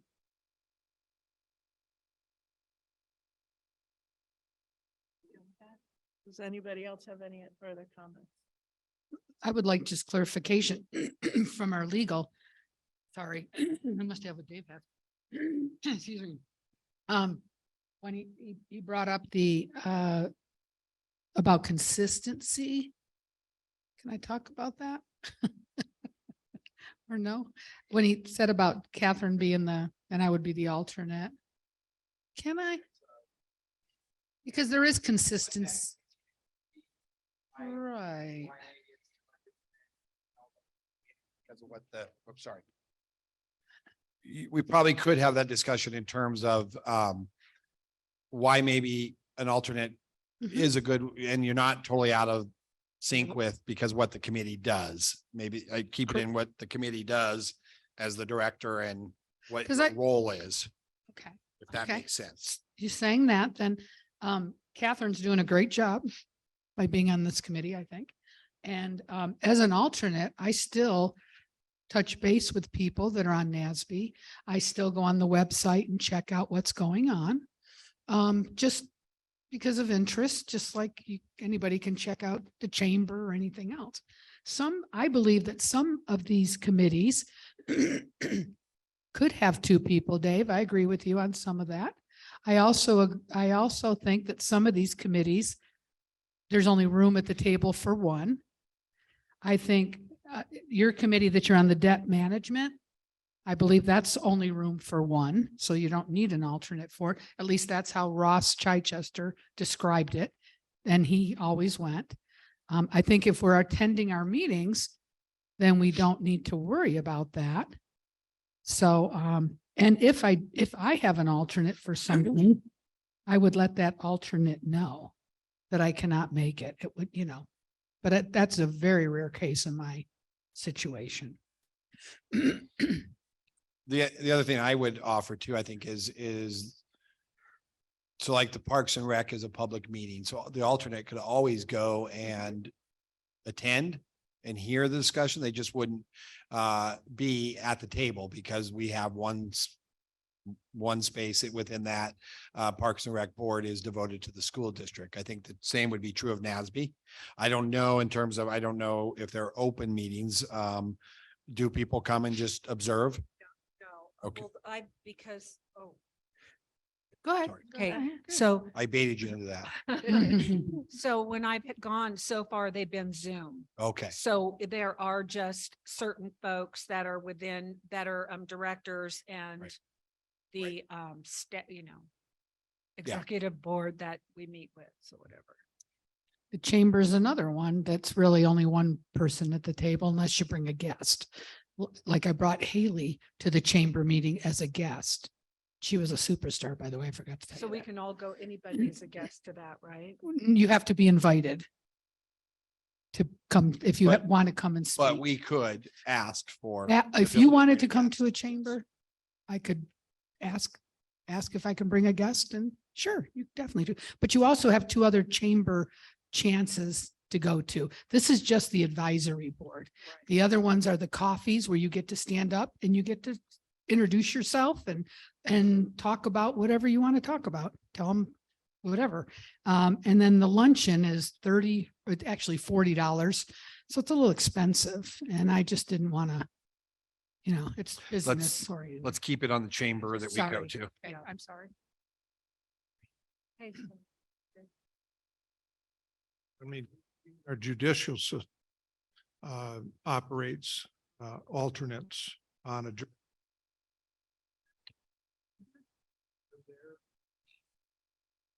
State direct. Who does? Is that better, John?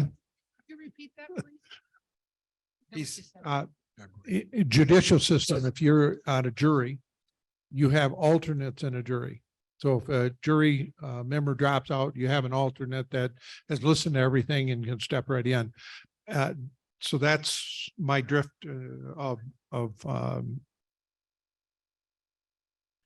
Yeah, I mean, and again, I don't think anything stops the board from, we would want to agendize this as an action item and we could have that discussion if, that all of these do have an alternate.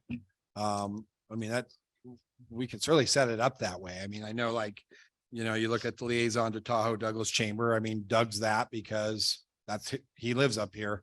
But we could still have an alternate so that we have representation at all these meetings if he's not available. So, if we, and again, this kind of, Dave, we really take verbatim as this was put on the future agenda items. It was a discussion about the committees and so it's agendized that way, which probably limited that. So if that conversation wants to expand to how we set up the board member appointments, then I think we would want to re-agendize that. We can make sure we word it for action. to put it on the agenda. Yeah. Okay, I'm good with that. You have to wait. Yes, Miss I have to wait. Trustee Kangas. Oh, Not you. oh, okay.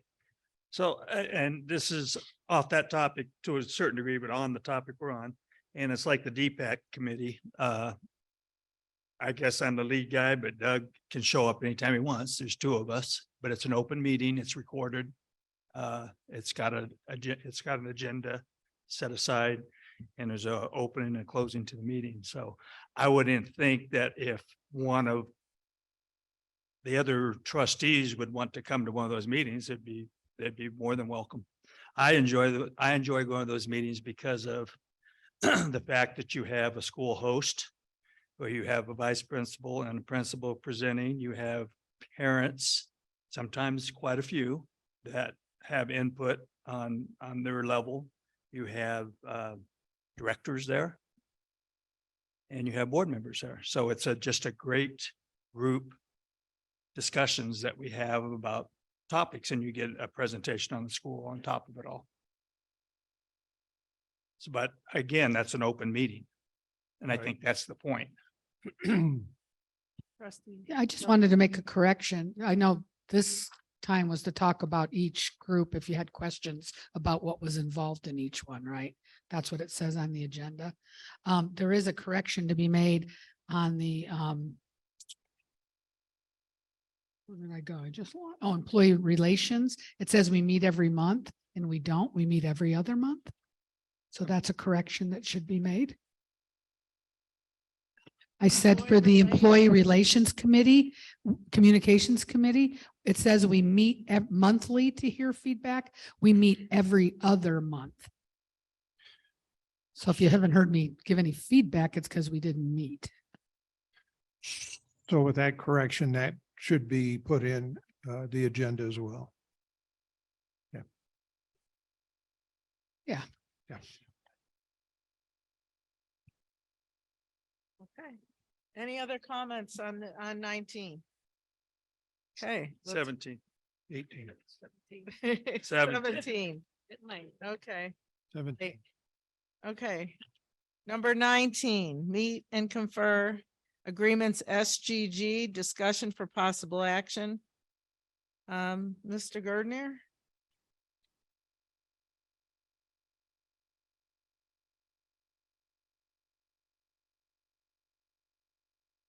Thank you, President Jansen. One thing I'd like to just comment on is I really appreciate the members of the public that commented on the fact that they support the idea that our employees, specifically all employees, need to be compensated greater to be competitive. And I know that Keith spoke to that, and all board members that we agree with that. And that's why we're here today. Through evaluation of our budget, Sue identified underspend, which allowed us to look at increasing compensation for all of our employee groups. Presentation that I have before you that John's bringing up right now is with our meet and confer groups, which is our Douglas County Administrators Association, classified supervisors and professional employees, confidential employees, and cabinet. The two things that we were able to do with this underspend is, one, increase the salary schedule for this school year by 2%. That 2% will be retroactive to August 1st, 2022 to all of these bargaining units. The district is also able, well, let me back up. We were notified earlier this year that PERS was going to increase its contribution rate by 3.75, which is the largest increase in history, at least in our lifetimes, that anyone can remember.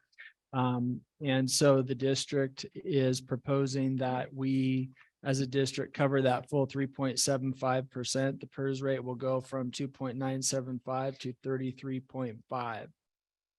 Historically, DCSD has split the cost of all PERS increases with the employee group. So this would be a different approach with the district covering the entire cost.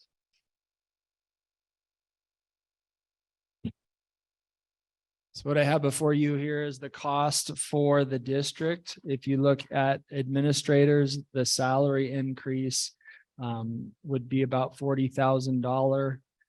Benefits would be $13,000, which brings it to a total increase of $54,127.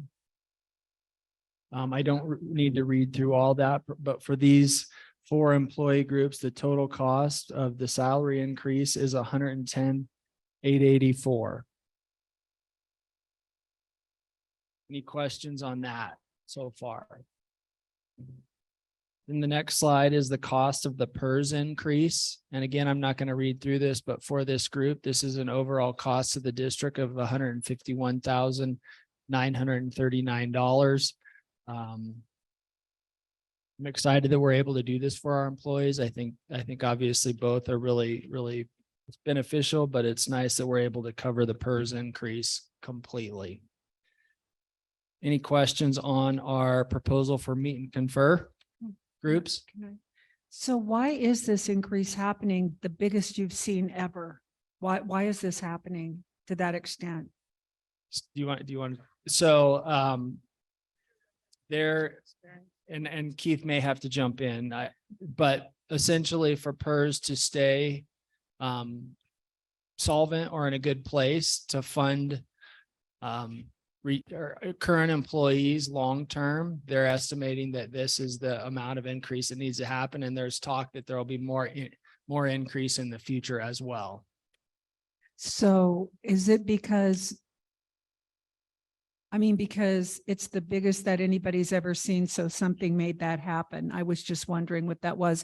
And I'm not anti-PERS, my goodness, that's why you get into this, but it almost feels like the tail is wagging the dog. It's like something has been mismanaged or something, but there, you just it's getting fed bigger and more. And I mean, will there come a time when you just can't, you know what I'm saying? Well, so 2 things. One, the contribution is needed to increase to cover the number of employees. My understanding that the PERS accounts are very healthy. It's just the number of employees coming through the system. That the funding needs to be there when they retire. Okay. So it's projection. They're just projecting they need this. And so that's why. And I think it's also, trustee Dickerson, been hurt by not being able to fill positions. So not only when we have positions that are open, do we save money in the district, but that's not contributions into the PERS retirement system either. And so as you're getting more people to retirement age, we're not contributing as much because we can't fill positions statewide, and it's having a negative impact. And what I've heard is that they've said it needs to be around 40%, and we're at 33.5. So this will be for a 2-year period, and then we'll see what happens in 25. So. We all done with any other? For the meet comments? and confer, I have nothing else to share unless you have questions. Any other? No, I don't. Any other questions Gonna from the make a board? motion.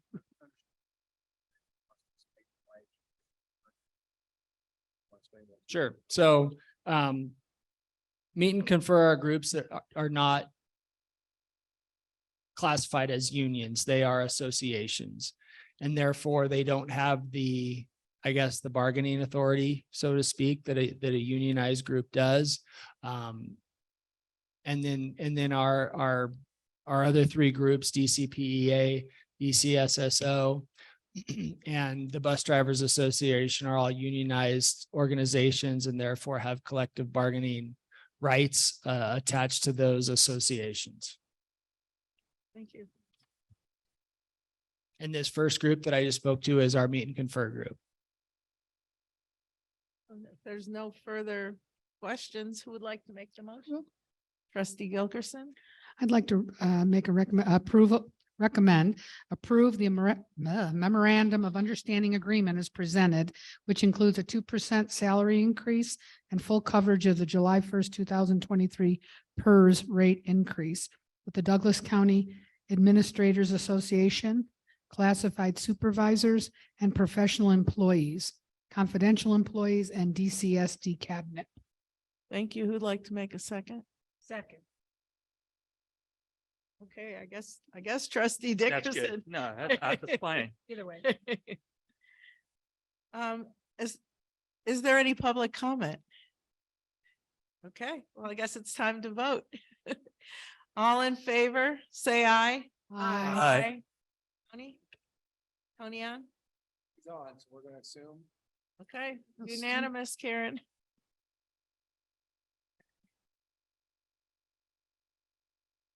Number 20, negotiated agreements. The All right. district.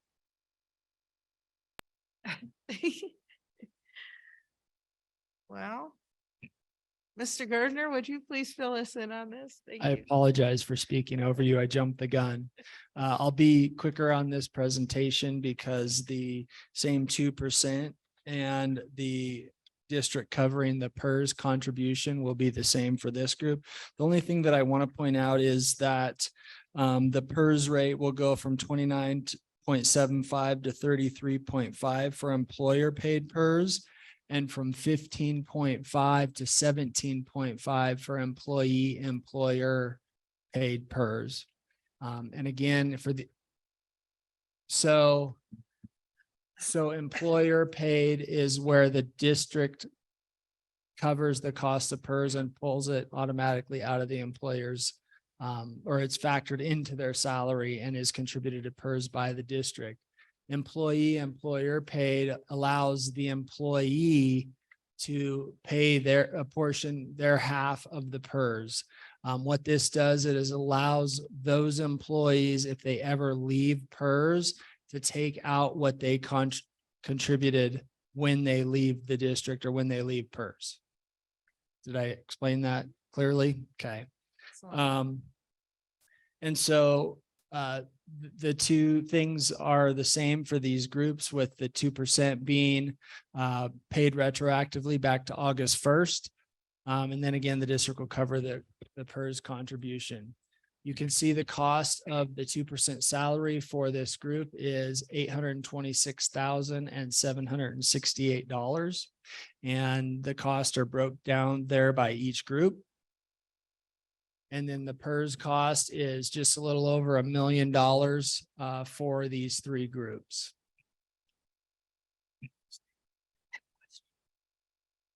Trustee Gilkerson. Just a sec here real quick, the 260-day employees.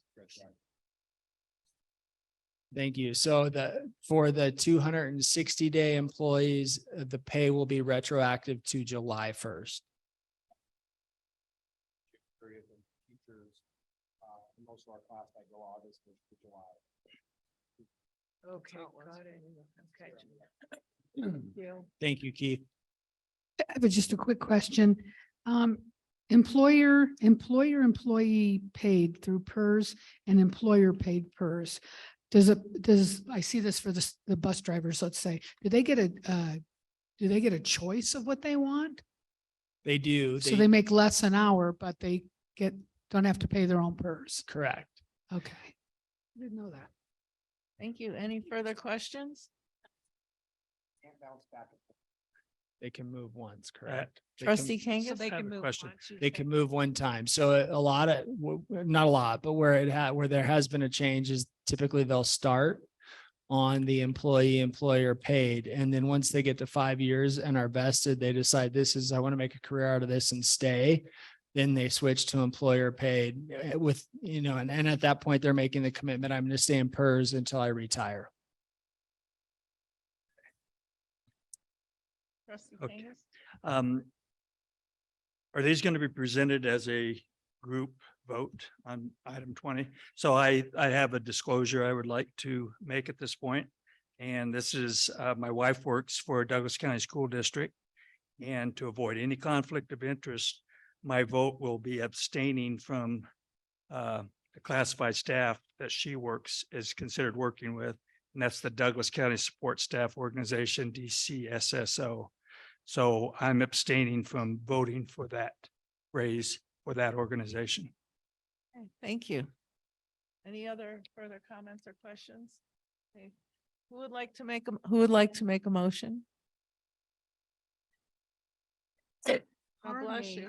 Do you want me to? I can do it. if you want. Please. Okay. I don't want to steal it from anybody else. The recommendation is to approve the memorandum of understanding agreement as presented, which includes a 2% salary increase and full coverage of the July 1st, 2023 PERS rate increase with the Douglas County Professional Educators Association, Douglas County Support Staff Organization, and chapter number 6, Bus Drivers Association. Who would like to make a second? Second. Trustee Dickerson made the second. Okay, public comment? Okay, time to vote. All in favor, say aye. Aye. Aye. Oh, I can't vote for any of them? Okay. Just redo it. Okay, all in favor, say aye. Aye. Tony? Aye. Assume he is. Five. Okay. All righty. No. Oh, all opposed? No, 0. All abstaining? Aye. 1. Trustee Kangas. We're gonna go to 21 future agenda items. I have a few. Okay. So, and I'm going to preface this by telling you that I was speaking to the starter at the track meet and telling me about things that are happening in Washoe and in Clark. I would like to create a policy that only students who are biologically female from birth may participate in girls' sports, bathrooms, or locker rooms. And only students who are biologically male from birth may participate in boys' sports, bathrooms, or locker rooms.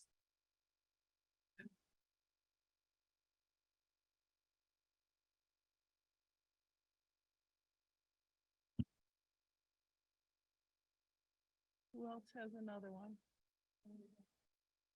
Oh, I would like to get a second, please. Second. Catherine seconds. Yeah. Okay. Want to do number 2?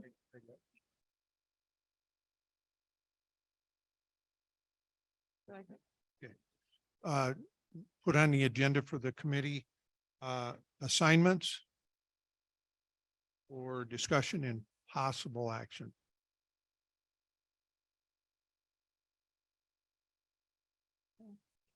Anybody else? I will second that one. Sorry, I'm so tired now. Sorry. We are. Yeah. Well, we've all had a lot to say. It's been a long day. And does anyone else? I have 2 more, but I would like to get if everybody else a chance to work in here. Okay. For discussion.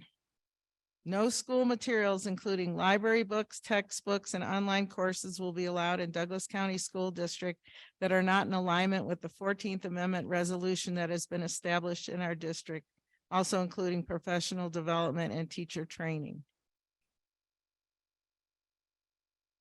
Is that redundant on that we passed? Second. Okay, Catherine seconds that.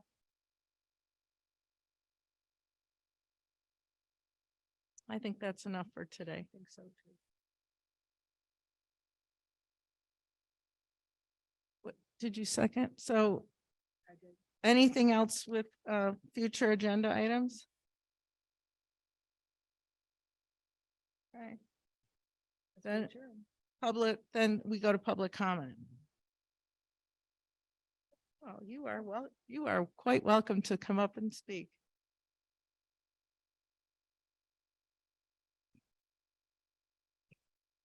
Hello, Erin Miller again. So one thing while you guys were speaking to the expulsion group, you guys made a comment about how it's increased since COVID.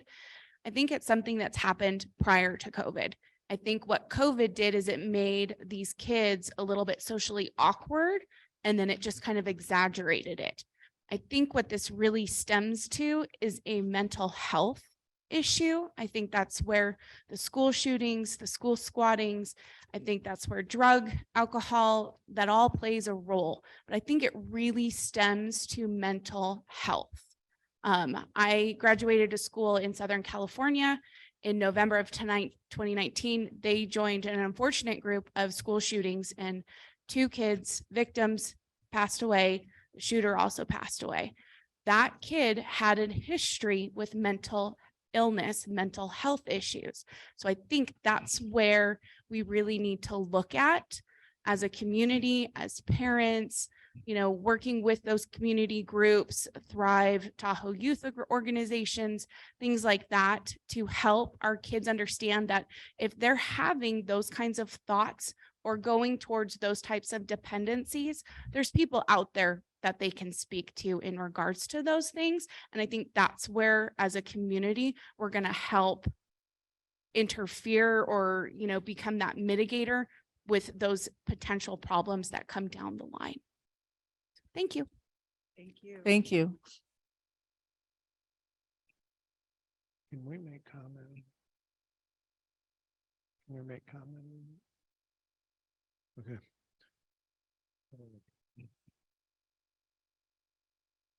I agree with you 100%. In fact, being involved with kids, you know, at school and outside, I'm always inquisitive of what's happening. Everything I've read, every mass shooting has been from mental issues, every one of them. And so that supports what you were saying. Before I sign off, I'll say I agree with you 1,000%. So thank you. We're all in agreement. Is it okay if I adjourn? Yes, please. If you don't adjourn, I'm going to do it. I'm so going to do it.